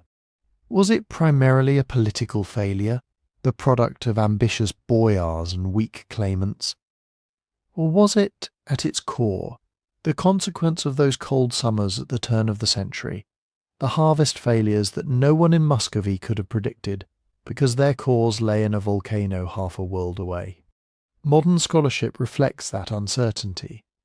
Some historians emphasize the long-standing tensions that predated 1600, the strains of rapid territorial expansion, the unfinished transition from a household-based monarchy to a more bureaucratic state, the simmering resentment among noble families who felt sidelined by the Godunovs. In this reading, the famine was a spark that landed in a field already dried and cracked. Others look at the demographic and economic data, incomplete though they are, and see something closer to a structural break. Tax records, where they survive, show a dramatic contraction in the number of peasant households. Monastic inventories record abandoned lands and missing tenants. Foreign observers note empty roads and villages fallen silent. Archaeologists find fewer new building foundations in precisely the years following 1601. From this angle, the famine itself looks like a primary engine of collapse, killing not only people but also the human connections that had bound the Tsardom together. The paleoclimate evidence adds another layer. Tree ring chronologies from Russia and northern Europe reveal a cluster of narrow, stunted growth rings around 1601 and 1602, consistent with unusually cold summers. Ice cores from Antarctica and Greenland show a clear sulfate spike, dated to 1600, now widely attributed to the Huaynaputina eruption in Peru. When those data sets are compared with Russian chronicles that speak of the Great Starvation and the years without summer, the temporal alignment is difficult to dismiss.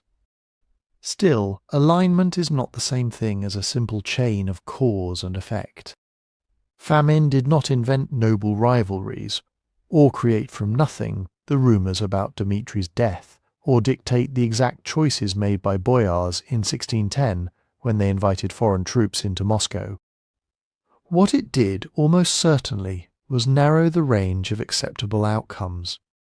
In a realm where grain surpluses were thin and reserves limited, 2 failed harvests in a row meant that some solutions were simply no longer available. A state that had already been brittle found itself tested in the most unforgiving way. It is here that the question becomes hardest to answer cleanly. Did the sky, darkened by ash from Huaynaputina, topple the Godunov dynasty and plunge Muscovy into the time of troubles? Or did it merely strip away the illusions that had held the system together, revealing fractures that would have widened sooner or later? The sources we have do not settle the matter. They offer hints: a priest attributing the hunger to divine punishment, a peasant petition linking unpaid wages to the loss of harvest, a noble letter complaining that the poor have nothing left, therefore they submit to any rumour. They show us how people at the time tried to weave climate, politics and providence into a single story, and how their own needs and fears shaped the tale they told. From a distance of 4 centuries, with the benefit of ice cores and statistical models, it is tempting to impose a neat hierarchy of causes, to say that the volcano did it or that human ambition did. But the record resists that simplicity. It suggests instead that a remote eruption and a local dynasty met in a particular configuration, each amplifying the other's weaknesses. What is clear is that, when the skies finally brightened and the tree rings widened again, Muscovy was not the same polity that had entered the crisis. 1/3 of its people may have perished. Its ruling family had vanished. Foreign armies had camped in its capital. A new dynasty, the Romanovs, would rule for 3 centuries, but they did so in the long shadow of those hungry years, carrying forward policies and fears shaped by the memory of collapse. And like the people of later generations who remembered only that there was a great famine in the time of Tsar Boris, they did not know that somewhere on a Peruvian plateau, a volcano named Huaynaputina had once sent a veil of dust into the stratosphere. For them, as for almost everyone in our story, the connection between the sky's distant anger and the fall of a state remained invisible, hidden in rings of ice and wood that no one yet knew how to read. 3. The 1783 Laki eruption and Iceland's near-extinction. To reach this story we have to go north, to a place that already felt like the edge of the world long before the sky turned against it. Iceland in the late 18th century was not yet the tourist postcard of waterfalls and bright houses that you might imagine. It was a thin, precarious human film spread over a basaltic rock in the North Atlantic, held together by habit, memory, and a kind of stubbornness that had been practiced for almost 900 years. On paper, Iceland was part of the Danish-Norwegian monarchy. Laws were issued in Copenhagen. Governors were appointed there. Trade regulations and tax codes were written in a language most Icelanders could not read. But if you follow the sources that describe daily life on the island itself, a different reality appears. Parish records, farm inventories, and travellers' journals show a society that lived almost entirely by subsistence farming, fishing, and the careful management of a few vulnerable animals. The climate alone made that inevitable. By 1783, the North Atlantic was still in what climatologists call the Little Ice Age, a period of cooler temperatures that shows up clearly in tree rings from Scandinavia and in glacier advances across Europe and Greenland. In Iceland, those cooler years meant shorter growing seasons, more frequent sea ice along the coasts, and a narrow band of lowland where hay and a little grain could be coaxed from the soil in good summers. Above that thin green strip, the land rose quickly into lava fields, bogs, and glaciers. Most Icelanders lived on isolated farmsteads, scattered along the coasts and in the better inland valleys. The core of their economy was not crops but grass. Hay was the currency of survival. If you had enough good hay, your sheep, cows, and horses could live through the long winter. If you did not, they died, and you followed them a season or 2 later. Livestock inventories from the period, preserved in Icelandic archives, read almost like ledgers of stored sunlight, so many sheep, so many cows, each animal an attempt to bridge the dark months until the grass returned. Grain, when it existed, came mostly from abroad. For centuries, Norwegian and then Danish merchants had supplied rye and barley in exchange for wool, fish, and tallow. By the 18th century, that trade had hardened into a royal monopoly. Icelanders were required to sell to and buy from licensed Danish traders at fixed prices and designated harbours. Reformers in Copenhagen spoke of bringing order and stability to a peripheral province. Icelandic complaints recorded in letters and petitions talk instead of high prices, short waits, and ships that sometimes simply did not come. There were no large towns, only a few small clusters of buildings around trading posts and the episcopal seats. The Althing, the old Icelandic assembly that had once been a symbol of near independence, still met, but its decisions now operated within the limits set by the Danish crown. Literacy in Icelandic was surprisingly widespread by European standards, thanks to a long tradition of religious instruction and saga copying. Yet printed books were few, and news from the outside world travelled slowly, folded inside merchant letters and official proclamations that might arrive months late or not at all. Under these conditions, risk was not an abstraction. People had living memories of earlier disasters. The chronicles and annals that Icelandic clerics kept across the 17th and 18th centuries speak of sand summers when volcanic ash fell on pastures, of ice years when drift ice blocked the harbours and starved the fishing boats, of famines with names that condensed whole sequences of bad seasons into a single phrase. Demographic reconstructions based on parish registers show clear dips in the population after such events and slow, fragile recoveries in the calmer decades that followed. Yet even in this harsh environment there was a kind of equilibrium. By the 1770s, observers from Denmark and elsewhere noted that the Icelandic population was growing, perhaps reaching 50,000 people. New farms were being claimed on marginal land. Some wealthier families were experimenting with improved livestock breeds and better house construction. In Greenland ice cores, the late 1770s and early 1780s appear as years without major volcanic sulfate spikes, and tree rings from Scandinavia suggest reasonably good growing seasons. For a brief span, the balance between people, animals, and land looked almost stable, and because it had held more or less for centuries, there was a quiet confidence that it would continue to hold, that the familiar pattern of hard winters and careful summers would repeat itself. The dangers people prepared for were the ones they knew: a shipwreck that cut off grain supplies, a winter storm that buried sheep in the drifts, a local eruption that dusted nearby fields. The idea that a single event could poison the entire island's food chain and darken skies as far away as London and Rome did not really belong to their mental world. Still, when geologists look back from the present, combining those same ice cores and tree rings with lava mapping on the ground, they can see that Iceland sat in the path of far larger forces. The island lies on the mid-Atlantic ridge, where tectonic plates pull apart and magma wells upward in long fissures rather than neat mountain cones. In the past, such fissure eruptions had poured out enormous volumes of lava and gas in a matter of months.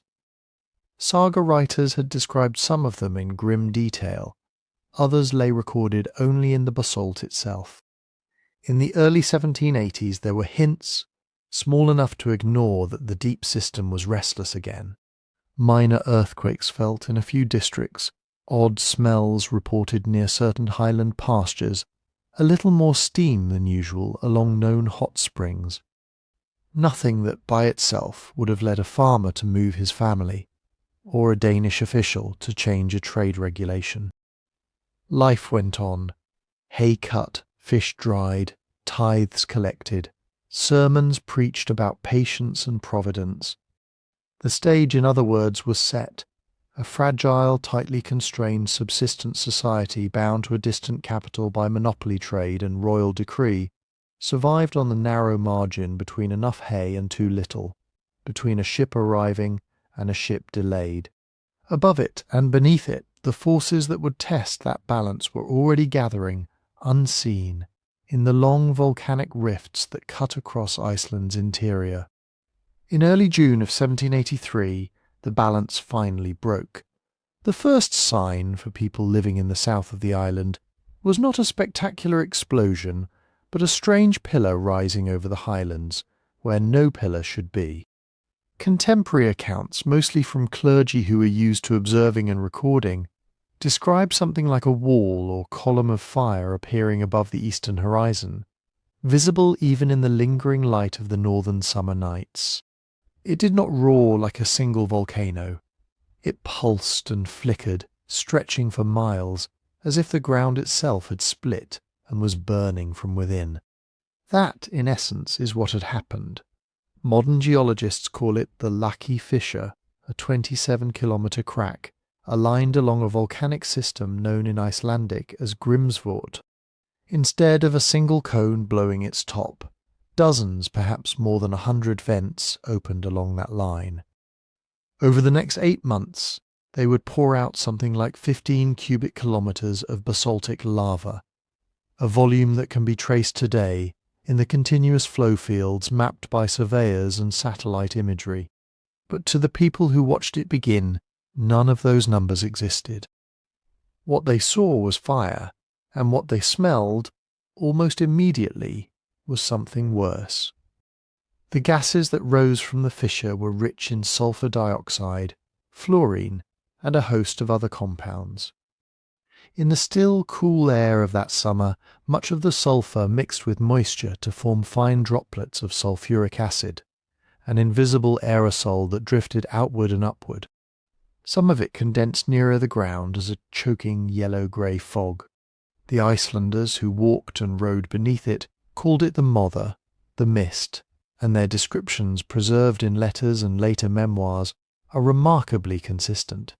It stung the eyes, irritated the throat, made metal tarnish and leather crack.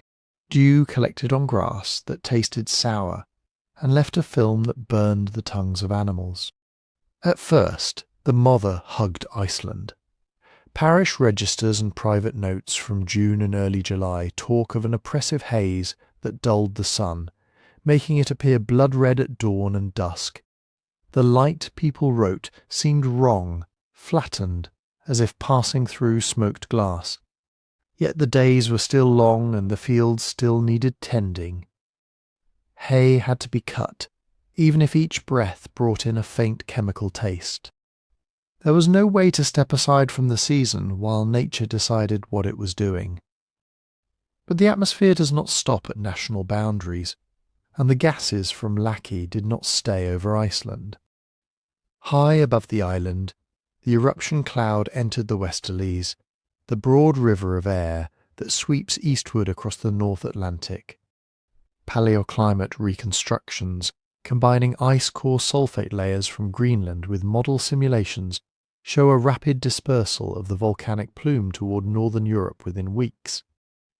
On the ground, people noticed it without knowing why. In late June and July of 1783, observers from Scotland to Switzerland began to record an unusual dry fog. Diaries from English farmers, French priests, and German scholars all mention a persistent haze that dimmed the sun, yet brought no rain. The Hungarian astronomer Maximilian Hell, who had spent time in Iceland years earlier, noted in Vienna that the sun's disk could be stared at without pain, as if veiled, and that stars were hard to see even on nights that should have been clear. In Paris, the naturalist Horace Benedict de Saussure wrote about a constant smoke in the air, not smelling of wood or coal that made distant hills disappear. We can track the spread of the mother through these scattered human testimonies, the way we track it through the sulfate peak in alpine ice cores and the narrow latewood in tree rings from Scandinavia and the Baltics. Together they sketch a summer when the sky over much of Europe was slightly darker than it should have been, when normal blue gave way to a milky, yellowish whiteness. The sun looked redder, sunsets lasted longer, and people, lacking better explanations, reached for the language they had. Some saw it as a sign of divine displeasure. some as an omen of war, some simply as a strange weather that would pass. What almost no one in Europe realised was that the fog was not just blocking light, it was also carrying subtle poisons. Measurements taken centuries later from peat bogs and lake sediments show elevated sulphur and fluorine deposition in 1783 and 1784 across wide areas of the continent. Livestock mortality spikes in some regions that year, recorded in estate accounts and veterinary notes, may owe as much to grazing on acid-burned pasture as to any local disease. Harvest reports from France and Britain speak of withered leaves and scorched-looking crops during heat that paradoxically was intense, even as the sky remained veiled. Because Laki was not a single explosive blast, but a sustained fissure eruption. The mother did not behave like the short, sharp veilings familiar from some other volcanic events in the record. Instead, it thickened and thinned, waxed and waned, as the vents along the fissure pulsed over the long months. Letters from different parts of Europe described the fog as arriving, fading, and then returning, sometimes accompanied by unusual halos around the sun, or a faint smell of brimstone after otherwise ordinary days. In Iceland, meanwhile, the glow on the horizon did not go away. The fissure continued to spout fountains of lava and clouds of gas, rivers of molten rock creeping down into lowland valleys and filling old channels. The mother on the island itself was not just a distant filter for the sun, but a close, intimate presence settling onto every blade of grass. People there were the first to notice that animals grazing in the mist began to move strangely, to drool, to lose teeth. Yet to understand how that invisible fallout would turn a precarious society towards starvation, we have to linger a little longer with the haze itself, and what it was quietly doing to the land. The first clues came from the mouths of sheep. Iceland in the 18th century depended almost entirely on its livestock. Grain was a rare luxury, grown only in a few sheltered plots. The real foundation of survival was grass turned into flesh, sheep, cattle, and a smaller number of horses, all grazing the short summer pastures and then living off hay through the long winter. If the animals were healthy, people could usually scrape through. If the animals failed, there was very little cushion. So when shepherds and farmers began to notice that their flocks were behaving oddly, they paid attention. Contemporary descriptions, preserved in parish reports and later compiled by Icelandic scholars, speak of animals that seemed at first merely restless, then increasingly unwell. Sheep would drool constantly, their mouths sore and ulcerated. Cattle chewed as if their jaws hurt, refusing even the freshest growth. Teeth loosened and fell out, hooves became brittle and cracked. Some animals lay down and could not be persuaded to rise again. At the time, nobody knew the word fluorosis. That term would come much later, when chemists and veterinarians worked out the connection between fluorine-rich fallout and a particular pattern of bone and tooth damage. But the mechanism was already at work. The mother carried not only sulphur but fluorine compounds that settled onto the grass and moss in a fine, invisible glaze. Each bite an animal took brought in a little more of that poison. Over days and weeks it accumulated in bones and teeth, displacing calcium, weakening the very structures that held their bodies together. Modern analyses of soil and tephra layers from 1783 and 1784 in Iceland show fluorine concentrations far above what plants, or the animals that eat them, can tolerate. Combined with the eyewitness testimonies, they sketch a grim clinical picture. Young animals whose bones were still growing were often hit hardest. Lambs and calves, the promise of future years, developed stiff, painful joints, and sometimes died within weeks. Older animals might linger longer, but their productivity collapsed. Cows gave less milk, or none at all. Ewes aborted or failed to conceive.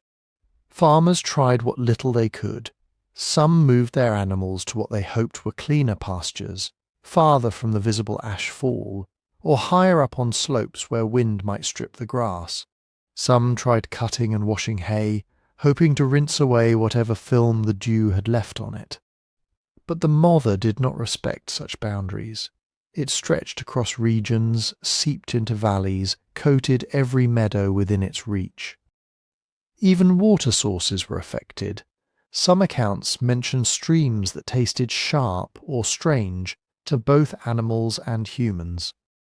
The mortality numbers, where we have them from carefully kept parish records, are stark. In some districts, more than 3/4 of the sheep died within a single season. Cattle losses ran to half or more of the herds. Horses, essential for transport in a country without real roads, also succumbed in large numbers.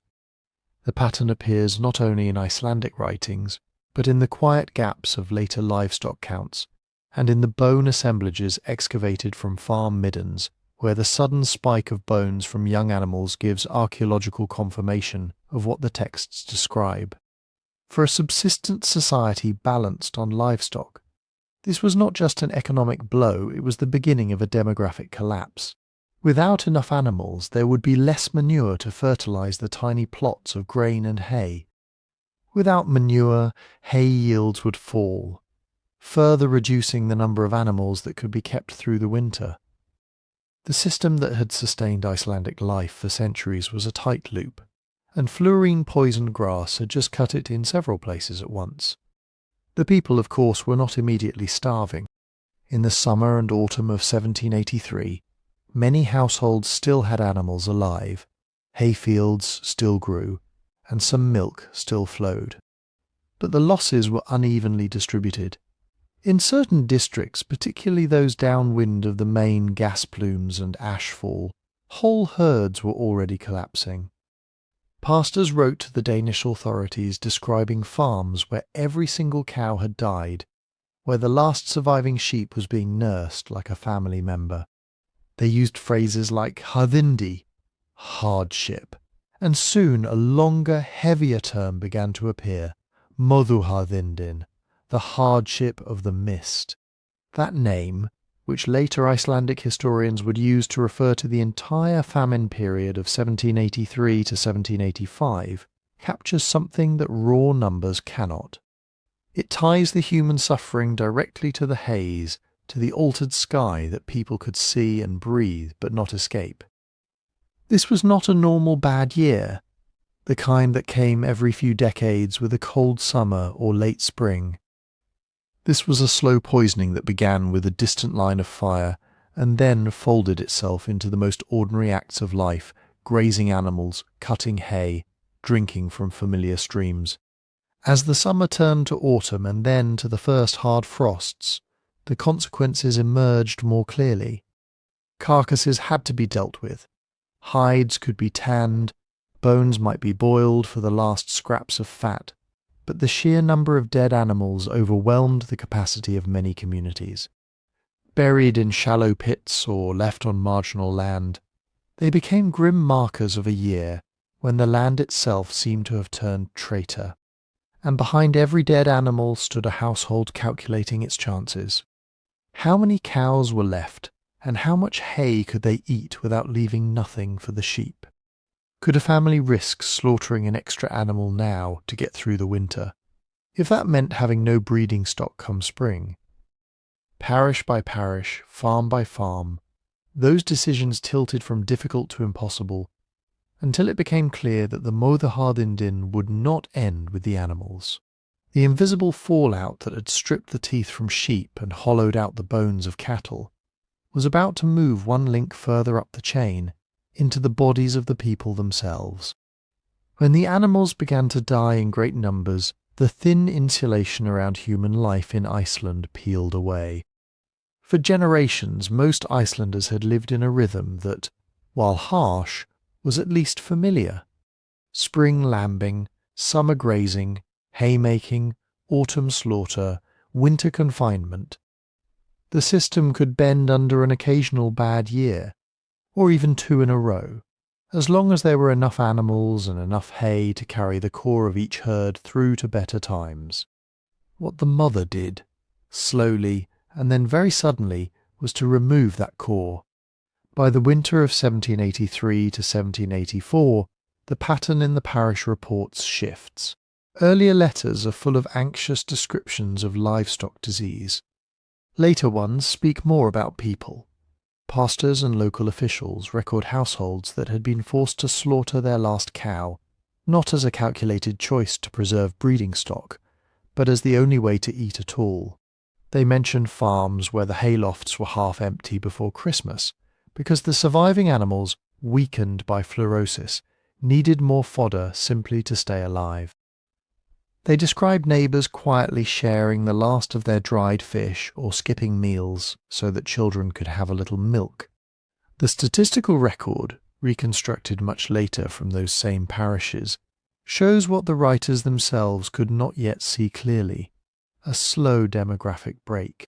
Births fall, marriages are delayed, and then deaths begin to climb, first in the hardest hit districts, then more broadly. Modern historians estimate that roughly 1 in 4 Icelanders died during the Möðuharðindin, most of them between 1783 and 1785. It is a number that does not come from legend but from painstaking comparisons of household lists, burial registers, and later censuses. The famine did not come all at once, in a single dramatic season. It unfolded over several years, with local variations that make the story feel almost fractal. On one farm, a family might survive because they happened to have access to a patch of seaweed-rich shore, or because an uncle in a less poisoned valley sent a few animals as a gift. One valley over, another household with similar skills and similar courage might vanish from the record in a brief entry noting that all have died or departed. The collapse of the agrarian system was not just about calories. It was about labour. Haymaking in Iceland was incredibly labour-intensive. Every possible patch of grass had to be cut, dried and carried, often from distant outfields, up steep slopes or across boggy ground. When animals weakened, they could not help carry loads. When people weakened, they could not keep up with the work. By the second summer after the eruption, there were farms where, even if the grass still grew reasonably well, there were too few hands and too few surviving pack horses to bring it all in. What had been a marginal but functioning agrarian loop became a downward spiral. There are hints, scattered in those reports and later memoirs, of how daily life changed under that pressure. People began to eat foods they had previously considered desperation fare: rotting carcasses dug from snow or shallow graves, leather softened and boiled, the inner bark of trees, even the partially digested contents of animal stomachs. Such details are not unique to Iceland. They appear in famine accounts from many parts of the world, but in the Icelandic case, the timing lines up almost perfectly with the sulfate and ash layers in the ice cores, and with the tephra in farm soils. The environmental record and the human one lie on top of each other like 2 pages in the same book. Social hierarchies also bent, and in some places cracked. Wealth in rural Iceland was largely measured in animals and the hay to support them. When those foundations vanished, so did much of the difference between rich and poor. A large farm that had once supported tenants and labourers could be brought down to the same level of desperation as the humblest croft. Some landowners tried to hold on by dismissing workers or refusing charity, but they were still trapped in the same poisoned landscape. Other households opened their doors, taking in relatives or landless people, stretching resources so thin that everyone hovered on the edge of starvation together. The psychological impact is harder to quantify but seeps through the language of the time. Pastors who had once written confidently about God's providence begin to use more tentative, searching phrases. Some interpreted the disaster as punishment for sins, others as an inscrutable test, but nearly all seemed struck by the way the sky itself had become the agent of ruin. The hardship was not tied to a failed king or a bad law or a lost battle. It came from a mist and a rain of ash, from an eruption that many ordinary people had never seen with their own eyes. That distance made it feel both arbitrary and inescapable. As the death toll mounted, the traditional institutions of Icelandic life strained under the load. The Alþingi still met, but its ability to shape events was limited in a colony whose ultimate decisions lay in Copenhagen. Local officials sent report after report to the Danish authorities, describing the dying animals, the spreading hunger, the increasing number of farms that were being abandoned because everyone had either died or left. Some of those letters include bleak calculations of how many people the remaining livestock and hay stores could possibly support in the coming year. Those calculations led, almost inevitably, to a question that would have been unthinkable in earlier centuries of settlement. If the land could no longer support the people, should the people leave the land? The idea that Iceland itself might be given up, that the entire agrarian society that had held on there since the Viking Age might simply be allowed to fade, began to appear in private discussions and official correspondence. It was no longer just about how many sheep could survive the winter.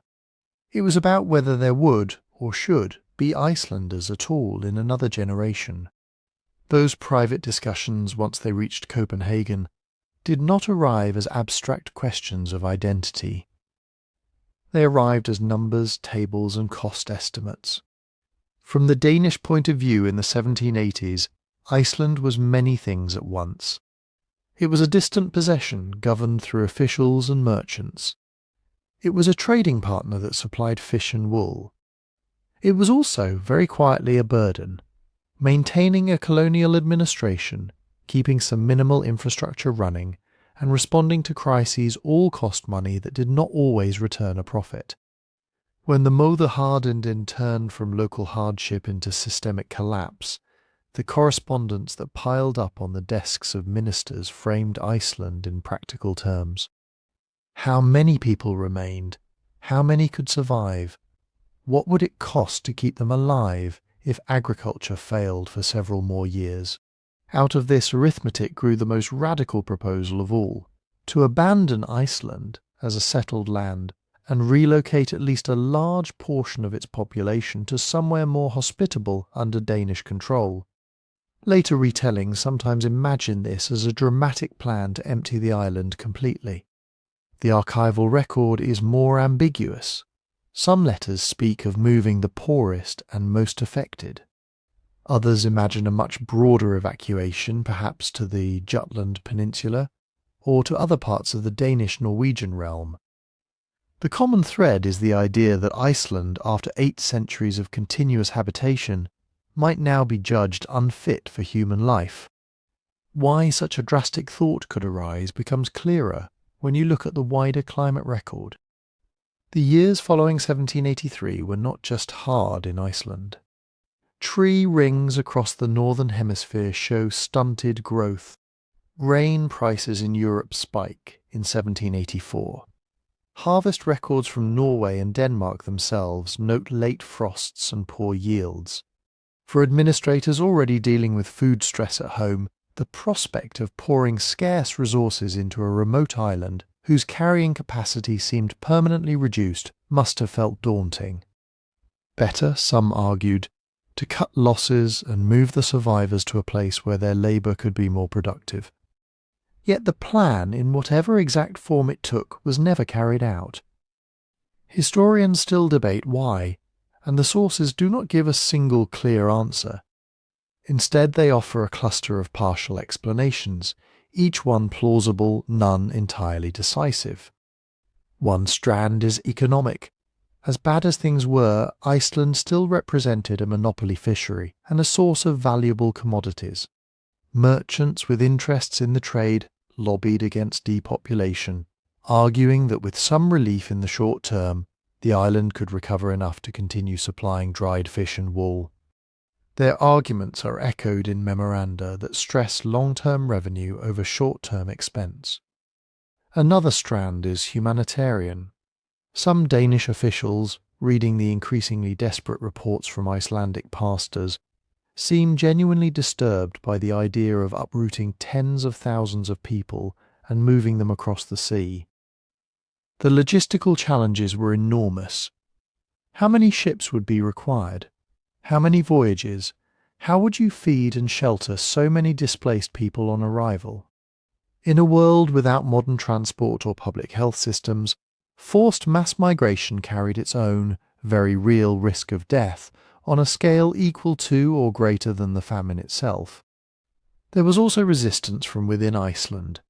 Even in the midst of hunger, not everyone wanted to leave. For many farm families, the land was not an abstract asset. It was a network of known pastures, fishing spots, and burial grounds. Sagas and genealogies tied them to particular valleys and headlands. Some local leaders argued that with time, better planning, and perhaps a shift toward more fishing and less inland grazing, the society could adapt rather than flee. Their letters do not thunder with nationalist rhetoric in the modern sense, but they carry a quiet insistence that Iceland was not just a piece of terrain to be evaluated and discarded. Then the sky itself, which had so recently seemed to argue for abandonment, began to soften its verdict. By the late 1780s, the worst of the fluorosis had passed as the contaminated pastures slowly recovered. New animals born after the eruption were less affected. A few better summers allowed some households to rebuild minimal herds. The demographic graphs, reconstructed centuries later, show deaths declining and births slowly rising. From Copenhagen, the crisis began to look less like the end of Iceland and more like a brutal shock that might, with assistance, be survivable. So the plan to move Icelanders off their island never hardened into action. It remained in draft memoranda, in anxious letters, in the margins of reports where officials speculated about a future that never arrived. Iceland staggered on, its population smaller, its society shaken but still in place, when the 19th century brought new political currents, new economic ties, and eventually a path toward greater autonomy. What is left unresolved is how close the decision truly came. Some historians, reading between the lines of ministerial notes, think abandonment was only ever a remote possibility, raised and dismissed as impractical. Others argue that for a brief window, the balance could have tipped in either direction, and that a few different harvests in Denmark or a change of personnel in a key office might have altered the fate of an entire country. What we can say with some confidence is that the Laki eruption pushed not just fields and families, but an entire colonial relationship to the edge. It forced people in both Reykjavik and Copenhagen to ask whether a long-established society could, or should, remain rooted in a place where the sky had turned hostile. And it left behind not a clear warning for the future, but a set of scattered hints in ice cores, parish books and government files, traces of a moment when a nation nearly became a ghost. From there the story of climate and power moves on, to another eruption on another island, and to a different empire that thought itself secure until the sky darkened above its last great gamble. 4. The 1815 Tambora eruption and the end of the Maratha Confederacy. By the time ash began to rise over a remote volcano in what is now Indonesia, the empire it would help to unmake was already fraying at the edges, thousands of kilometres away, under a very different sky. If you had stood in western India around 1800, in the crowded streets of Pune or the dusty plains of Malwa, you would not have thought you were looking at a dying power.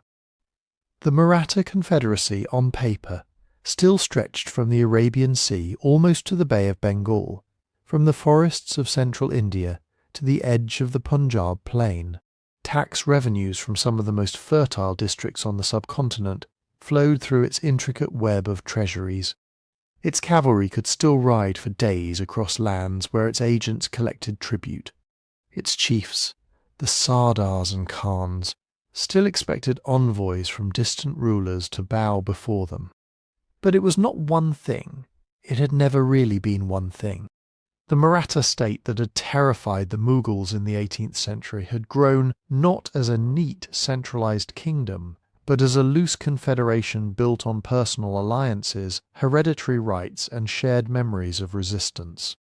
A Peshwa in Pune descended from minister-generals who had once served a warrior king, powerful house lords like the Scindias in Gwalior, the Holkars in Indore, the Bonslas in Nagpur, the Gaekwads in Baroda. Each commanded their own armies, controlled their own revenues, and negotiated their own deals. Together they could be a storm. Apart, they were a map of rivalries. For a while that looseness had been a strength. It allowed the Marathas to expand rapidly into the gaps left by a declining Mughal court. Local chiefs who pledged allegiance could keep much of their autonomy, as long as they paid their share. In a landscape where roads washed out in the monsoon and news could take weeks to travel, such flexibility made sense. It matched the geography and the climate, the seasonal rhythms of armies that moved after the rains and tax collectors who timed their visits to harvests. Then a new kind of power arrived on the coasts, one that counted strength not in horses and local retainers, but in ships, drilled infantry, and balance sheets.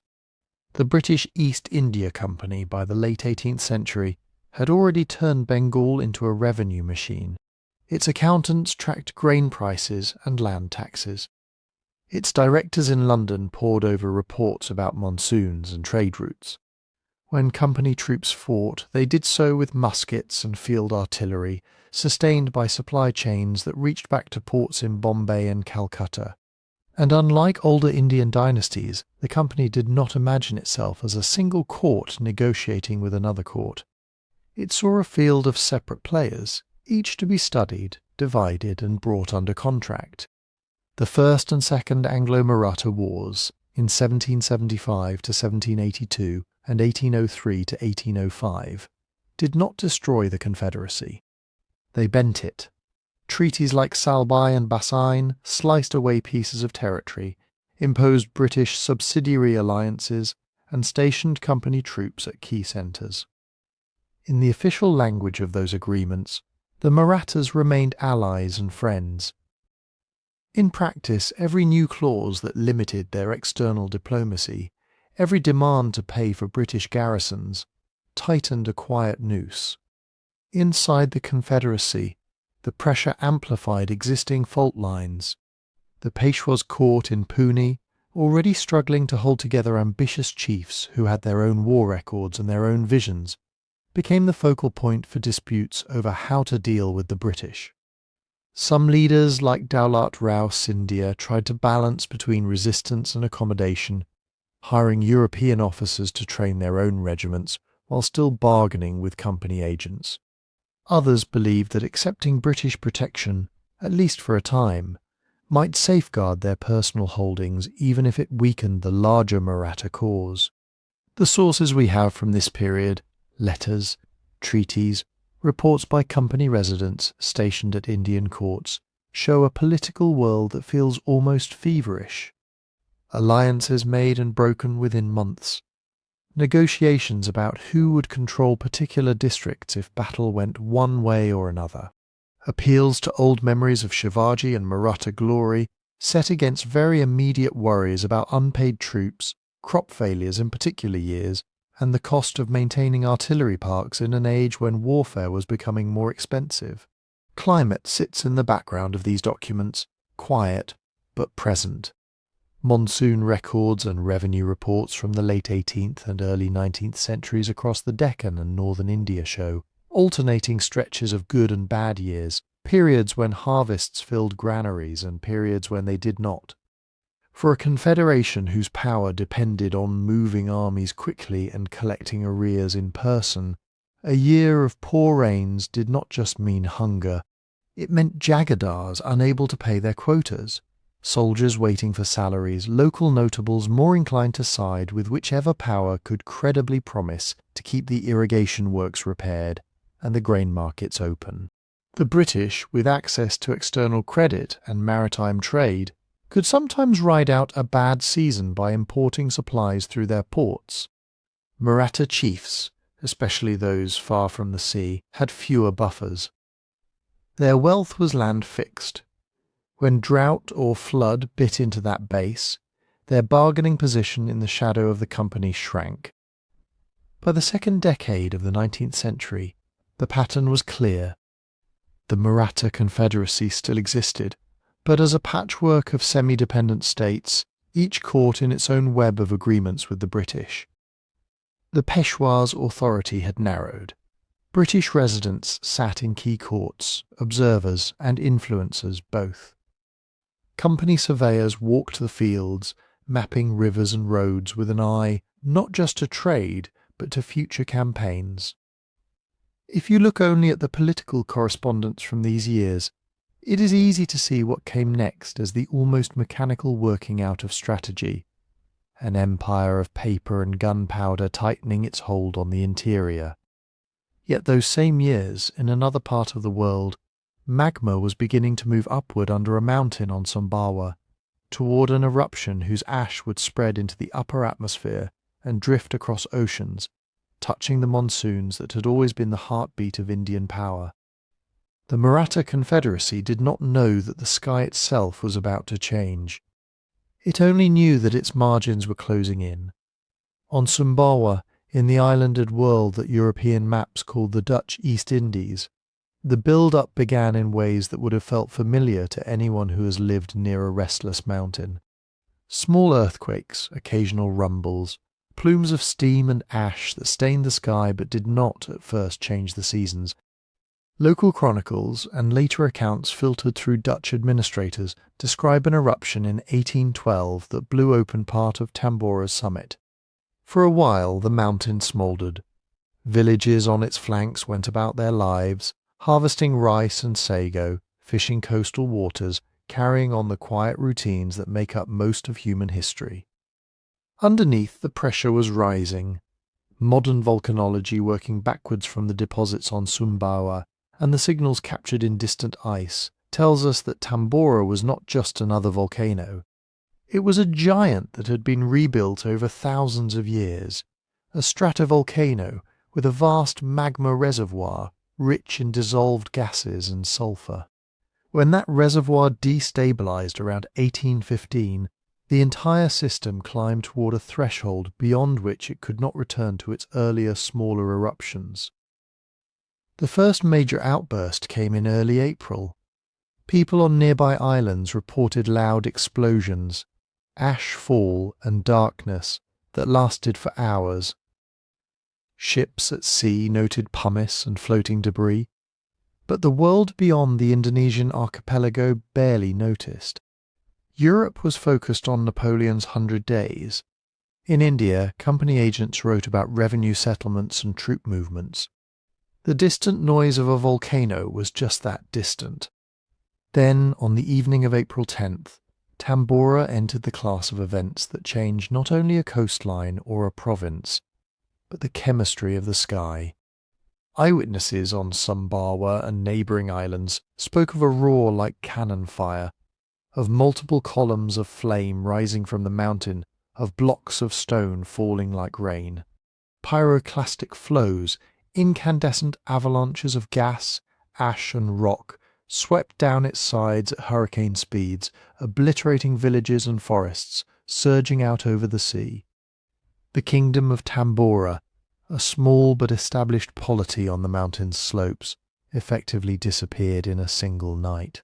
Later surveys found only ruins and a landscape buried under meters of ash.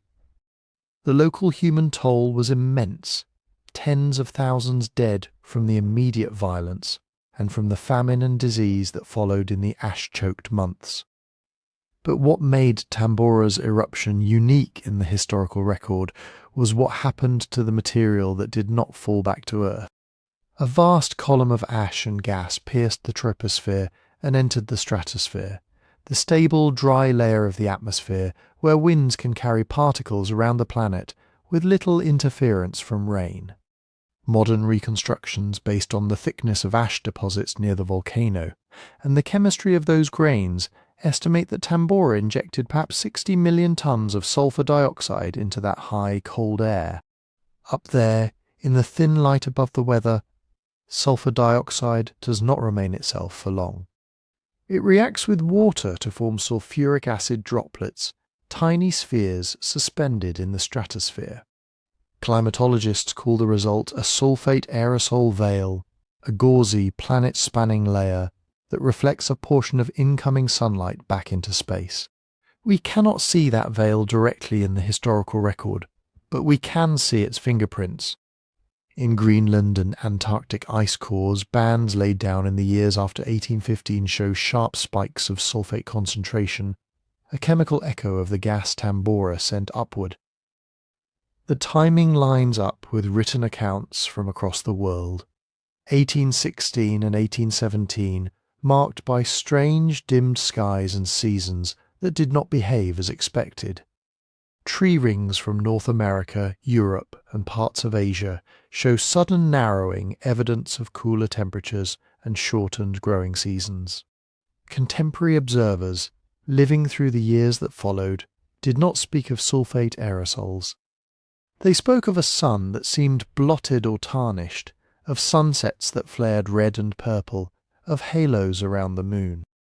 Artists in Europe painted landscapes with coppery skies and an odd clarity of distant hills, almost certainly influenced by the way volcanic aerosols scattered light.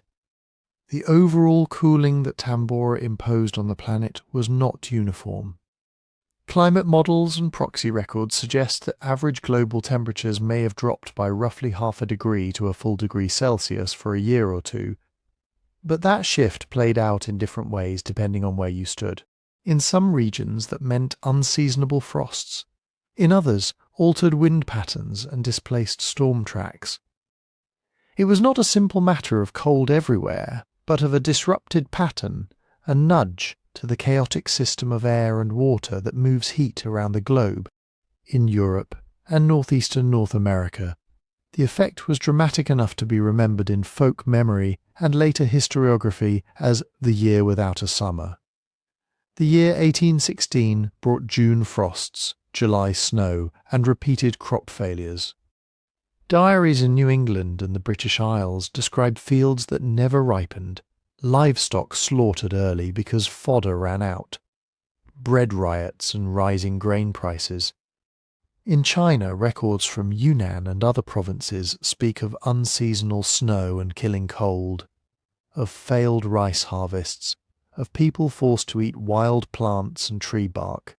In parts of Europe, unusual rains followed the initial chill, encouraging outbreaks of disease that thrived in damp, crowded conditions.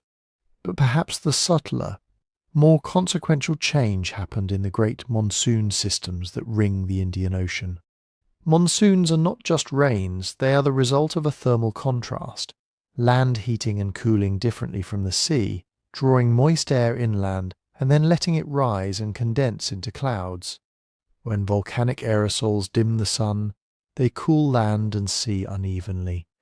Some simulations and historical rainfall records suggest that in the years after Tambora, this uneven cooling disrupted the regular pulse of the monsoon in South Asia and beyond, shifting the onset, weakening the intensity, redistributing when and where the critical seasonal rains fell. At the time, observers on the ground in India did not trace their troubles back to a mountain across the ocean. They noticed instead that the rains were late or patchy or failed altogether in certain districts. Company officials wrote of deficient seasons and calamitous scarcity. Villagers spoke of skies that did not open when they should, of fields that cracked instead of turning to mud. Those absences, those gaps in the expected rhythm, are how the global sulfate veil touched the plains and plateaus of India, turning an already fragile political balance into something more precarious still. The sky had changed, but the language people used to describe its change remained local. Bad years, poor harvests, uncertain monsoons. Only much later would scientists connect the frostbitten fields of New England, the snows in Yunnan, and the hungry villages of the Deccan to the same shroud of particles drifting invisibly high above the earth, remnants of a single April night on Sumbawa. On the ground in India, where the fate of the Maratha Confederacy would soon be decided, the connection remained invisible. What people could see and feel was something more immediate, the steady unravelling that began when the rains did not come as they always had. The first missed monsoon feels, at ground level, less like a catastrophe and more like a fraying of trust. In Bengal and Bihar, in the Ganges plain, and up onto the drier plateau lands further west, people were used to variability. Some years the rains came on time, some years they were late, some years they broke in violent storms that flattened the first shoots of rice. But there was an underlying confidence that sooner or later the sky would open, the tanks would fill, and the fields would turn from brown to luminous green. After Tambora, that confidence began to fail. Rainfall records, reconstructed from old observatory logs and from the careful notes of British revenue officers, show a pattern of disturbed monsoons in the years 1816 through 1818. In some districts the rains were badly delayed, in others they came, but in erratic bursts that ruined planting schedules or washed away seedlings. In parts of the Deccan, and in the dry interior that supported Maratha cavalry economies, they simply did not arrive in the amounts needed. Tree rings from the Himalaya and from central India narrow sharply around these same years, a biological memory of drought and shortened growing seasons. Grain price series kept by the East India Company climbed like a fever chart. Where harvests failed, markets emptied. Where markets emptied, people began to sell whatever they could. Traditional village systems in much of India had practices meant to absorb these shocks. Wealthier peasants and local magnates might maintain grain stores, temples often held emergency reserves, some communities practiced mutual aid, feeding the hungry from communal lands. But decades of war, Maratha-British conflict, and company revenue demands had already strained those buffers. Now, as the monsoon faltered, the margins disappeared. Company reports from Bengal and the northwestern provinces speak of distress, scarcity, and great anxiety among the ryots. In the Deccan, Maratha agents noted villages broken by repeated bad seasons, men leaving their land to seek work elsewhere, cattle dying for lack of fodder. What had been a political struggle over sovereignty and tax rights began to overlay a more basic struggle over calories. Famine is rarely a single event, it is a progression. First, people eat through their stored grain earlier than usual. Then they sell surplus animals. Then they sell tools or pledge land, accepting debt that will bind them for years if they survive. When those options are exhausted, they begin to move. In 1816 and 1817, observers recorded increasing numbers of people on the roads, especially in eastern India. Landless labourers, smallholders who had lost their seed grain, families seeking work on public works or in the cantonments that ringed company garrisons. In the Maratha territories, similar movements strained already fragile administrations. A countryside in motion is harder to tax, harder to police, harder to feed. Starvation weakens the body in obvious ways, but it also alters the landscape of disease. The human gut, stressed by malnutrition, becomes more vulnerable to infections that a well-fed person might fight off. Drinking water sources overused and unprotected as people crowd around. Shrinking rivers and tanks become more easily contaminated. As livestock die, carcasses are left in waterways or shallow pits. Latrine systems, where they existed, break down under pressure. The invisible ecologies of bacteria and parasites shift. It is in this context, against a background of failed monsoons and hungry villages, that a new disease stepped out of its old confines and into history. For centuries, something like what we now call cholera seems to have been present in the marshy deltas and backwaters of the Bay of Bengal. Local physicians and Sanskrit medical texts describe severe watery diarrheas and sudden deaths, but these outbreaks were usually limited, tied to particular seasons and locations. The bacterium that modern microbiology names Vibrio cholerae lived in brackish waters, associated with plankton and shellfish, part of a complex aquatic ecosystem.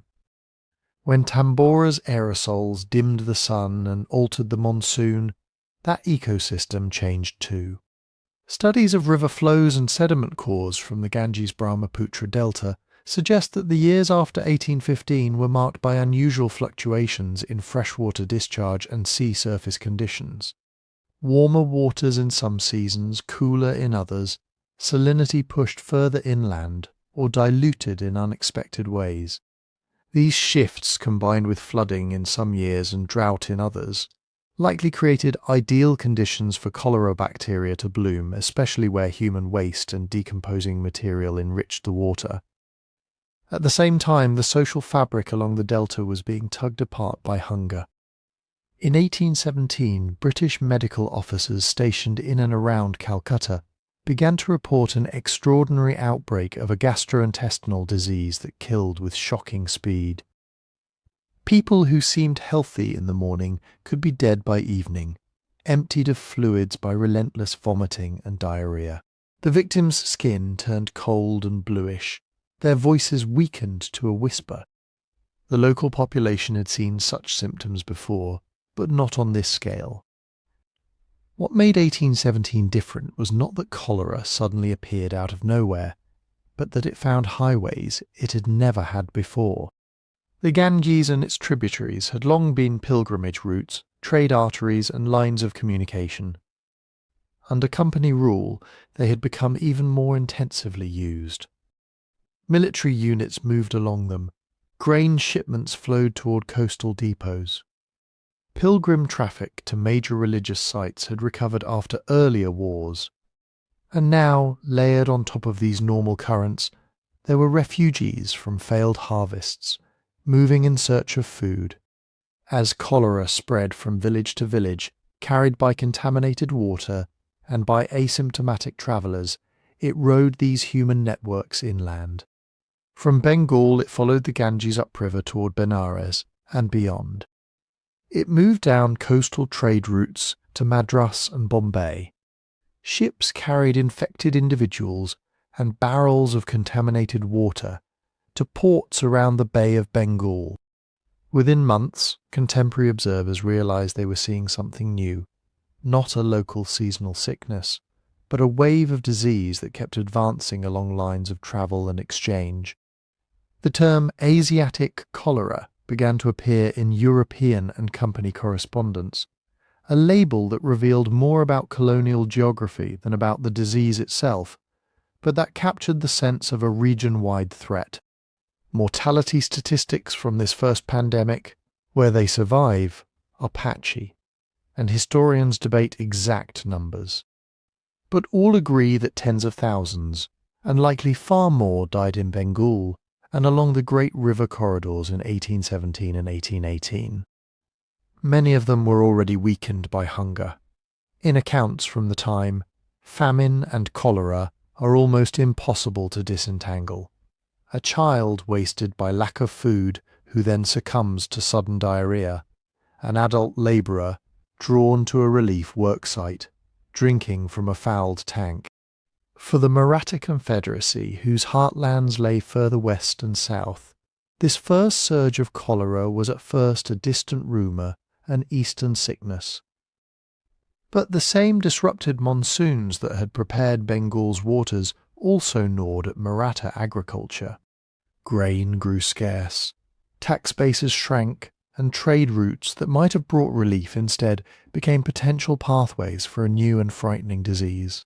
Along the Deccan roads, in the market towns that linked Maratha chiefs to British agents and to the wider world, people began to hear stories from the east, of villages struck down overnight, of bodies hurriedly burned or buried, of a sickness that seemed to flow like a river itself.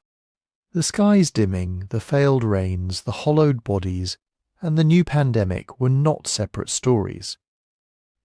They were different faces of the same disturbance, radiating outward from a mountain no one in those villages had ever seen, reshaping the health and hunger of a subcontinent just as its political map was about to be redrawn. By 1817, that redrawing was already underway, though almost no one could see its final shape. On paper, the Maratha chiefs still controlled enormous territories, stretching from the western coast across the Deccan and into central India. In practice, their authority ran along fragile lines of credit, loyalty, and grain. Armies march on food as much as on silver, and both were becoming harder to find.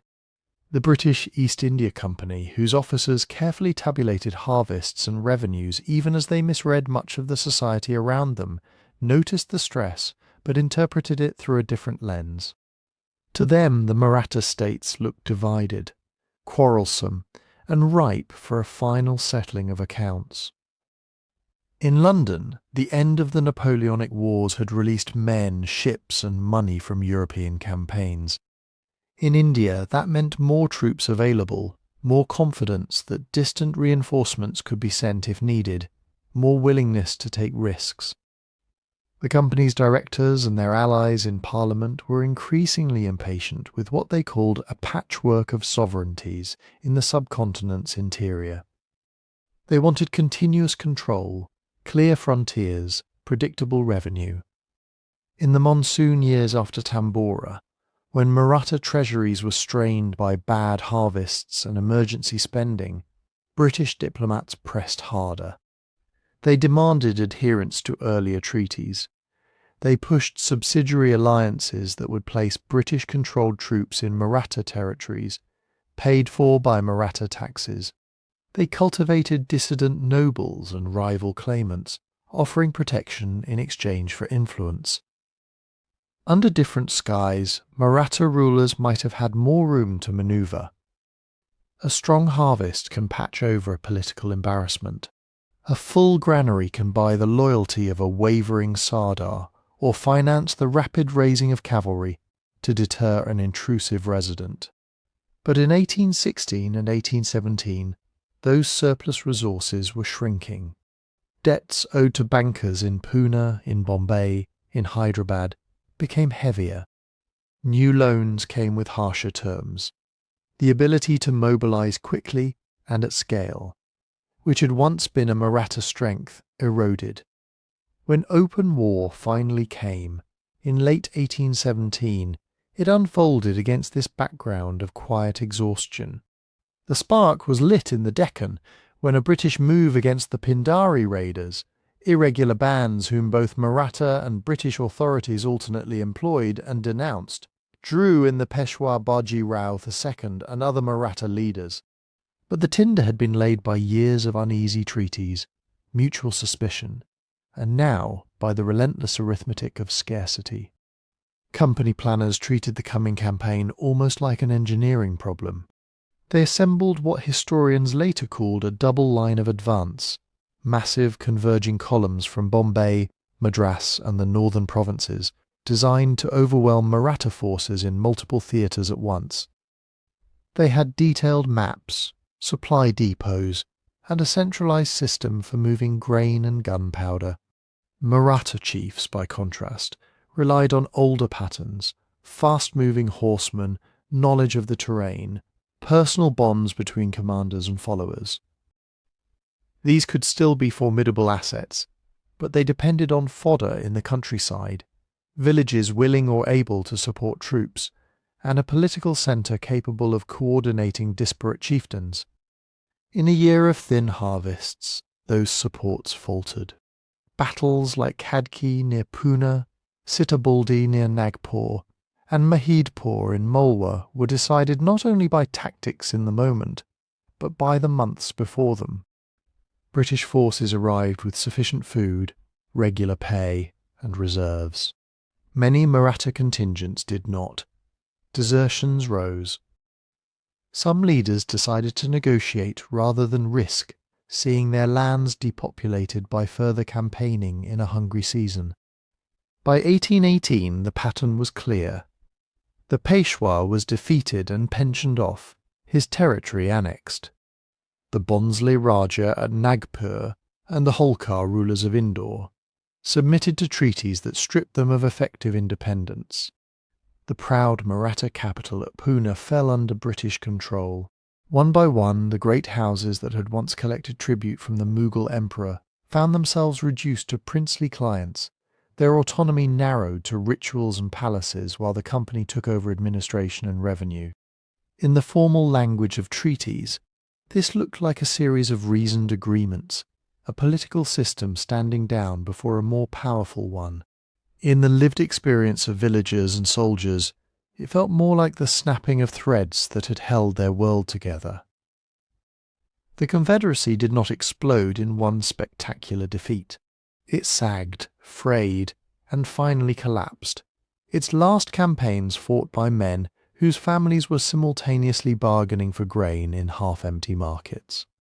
When the new cholera began to appear in western garrisons and along the same rivers that carried British troops and Maratha refugees, it added a further layer of unease, a sense that even the roads themselves had turned hostile. Yet to contemporaries, the cause and effect lines were not obvious. Most British reports credited victory to superior organisation and arms. Many Maratha observers spoke of betrayal, bad luck, and the loss of virtuous leadership. Diaries and local chronicles mentioned bad years, high prices, strange diseases, but rarely connect them directly to the political fall. The sky's role remained background, a dimming taken for granted, rather than a named actor. As the old order gave way to a new colonial dominance, the memory that this shift had unfolded under disturbed monsoons, and along the first great cholera routes began, almost immediately to blur into other explanations, other stories about why one power rose while another fell. Later historians working with climate reconstructions, price records and scattered letters have tried to do what no one at the time fully managed: weigh the roles of sky and strategy in this quiet catastrophe. On one side of the scale lies the deliberate, very human architecture of conquest. The company's armies did not simply stumble into victory.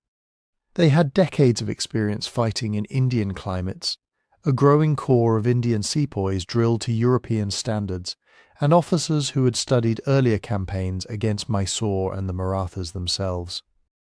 They used this knowledge to build road networks and depots, to arrange for river transport of grain, to time their marches with as much attention to logistics as to enemy movements.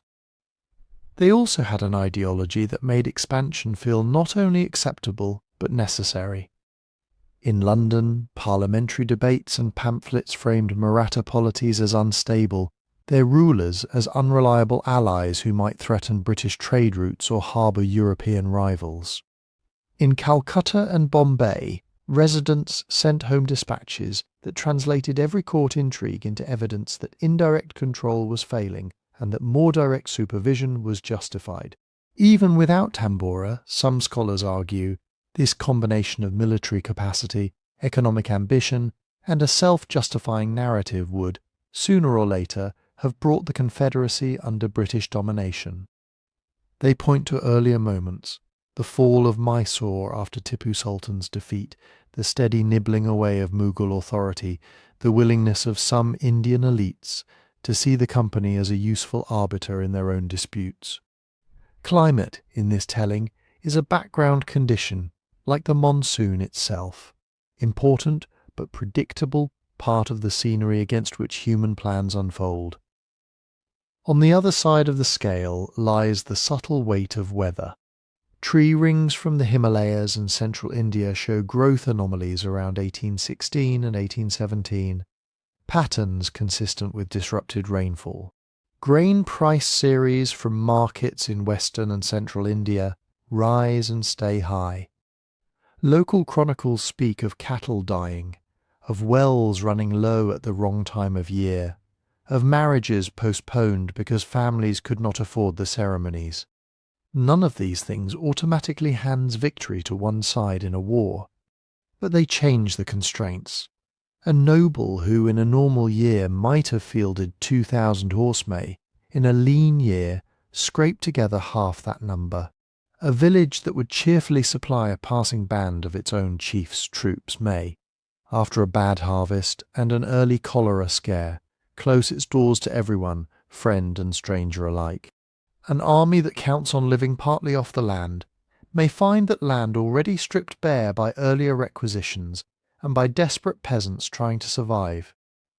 From this angle, Tambora did not cause the end of the Maratha Confederacy in any simple, linear way.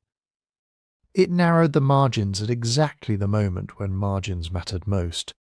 It turned what might have been a bruising stalemate, followed by renewed negotiation, into a conclusive, almost irreversible defeat. Some historians lean into this environmental reading, seeing a pattern that echoes through other times and places. Wars decided not just in cabinets and on battlefields, but in fields where the harvest fails after a distant eruption. Others are more cautious, warning that famine and disease were recurrent features of pre-modern India, that Maratha institutions had weathered earlier crises, and that focusing too much on the exceptional years after 1815 risks underestimating the long-term structural advantages the company had been building. The sources themselves offer no final verdict. British officers, writing memoirs years later, rarely mentioned the strange global weather, and when they did, it was in passing, a remark about an unusually cool season or a difficult march. Maratha letters that survive from this period focus on honour, alliance, debt, and betrayal. When they refer to hunger, it is usually as a moral test or a divine chastisement, not as an impersonal climatic shift linked to an Indonesian volcano most of them never knew existed. Even the evidence of cholera, which modern epidemiology now links to water conditions influenced by monsoon failures, was interpreted through other lenses at the time. Some saw it as a miasma, a bad air clinging to rivers and lowlands. Others treated it as a new, incomprehensible punishment, a blow from the gods that paid no heed to flags or treaties. And so the question remains open. If Tambora had not darkened the skies, would the Maratha Confederacy have found a way to recover its balance, renegotiate its treaties, reassert at least a partial autonomy in the interior? Or was the company's advance already so deeply rooted in global finance, naval power, industrial production, that the empire's collapse was only a matter of timing? The archives cannot answer this with certainty. The closest we can come is to say that when an already stressed political order collided with an extraordinary climatic disturbance, the disturbance helped set the timing and the terms of its fall. What is striking in the end is not just that a massive volcanic eruption, thousands of kilometers away, helped shape the fate of an Indian empire, but that almost no one at the time recognized it as such.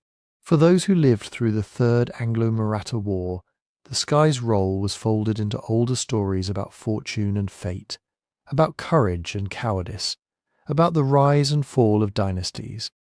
No inscription on a fort wall warned future generations that failed monsoons can be the echo of distant mountains blowing themselves apart. No chronicle set down, in plain language, that the paths of empire are entangled with the chemistry of the upper atmosphere. Like the song in the 13th century, like the farmers of Iceland in the 18th, the last great Maratha rulers watched their world change under a dimmer sun and did not, perhaps could not, leave a clear warning behind. Which brings us back to the larger puzzle that runs through all of these stories. If the sky itself can end a civilization, why do the ruins speak so softly about the storms above them? And what, if anything, can we learn from silences that deep? Across these 4 stories, separated by oceans and by centuries, the pattern is strangely familiar once you know how to look for it. In the 13th century, Samalas tore itself open over what is now Indonesia, sending ash and sulphur high into the stratosphere. Ice cores record the pulse, a spike of sulfate, a sudden cooling. Chinese chronicles, European annals, Middle Eastern records all speak of dim suns, failed harvests, unusual frosts. Yet in the political histories of the Southern Song, the disaster appears only at the edges, as a run of bad years, as misjudged tax policies, as military defeats that seemed at the time to follow from court faction and imperial indecision. The empire that had given the world movable type and refined ceramics fell under Mongol banners in an atmosphere that was literally altered, and still, the sky remained mostly a background presence in the stories people told about its end. In the early 17th century, Huaynaputina darkened the skies over the Andes. Ash fell on villages that remembered it in local traditions, but the real shock was global. Tree rings from Scandinavia to Siberia narrow sharply. Grain yields drop. Wine harvests in Western Europe come in late and thin. In Russia, the time of troubles deepens. Chroniclers write of cold summers, of seed that rots in the ground, of people eating bark and clay. They write of impostor tsars, of boyar conspiracies, of foreign invasions. The eruption's fingerprint is now plain in ice and wood and sediment, but in the narratives of dynastic change, it is more like a smudge at the margin than a headline. In the late 18th century, Laki split open along its fissures, and a curtain of fire poured out lava and gas for months. Iceland's parish records record burials in clusters. Livestock inventories plummet. Across Europe, observers note a peculiar dry fog, oppressive and sulphurous, and summers that feel wrong. Yet in Icelandic memory, what stands out are the missed hardships as a trial sent by God, a season of bad air and poisoned grass that nearly erased a small island society, but did not have a clear name as a volcanic climate event until long after. Even the near-extinction of a people played out under a strange, dim light did not resolve into a neat instruction for those who would live under other skies. And in the early 19th century, Tambora exploded with a force unmatched in recorded history. Ice cores again register the shock. Diaries in New England and Switzerland describe a year without summer, snow in June, frozen lakes in August. In India, monsoon failures, cholera, and rising grain prices all thread into the last crisis of the Maratha Confederacy. Later science can map these events onto one another, volcano to climate, to harvest to war, but contemporaries mostly could not. They saw instead a chain of human choices and misfortunes, threaded through with ideas of providence and fate. Set side by side, these four cases sketch an unsettling outline. Again and again, the sky changes in ways that we can now measure with some precision. Sulfate peaks in polar ice, growth anomalies in tree rings, anomalies in lake sediments, runs of abnormal harvest and price records.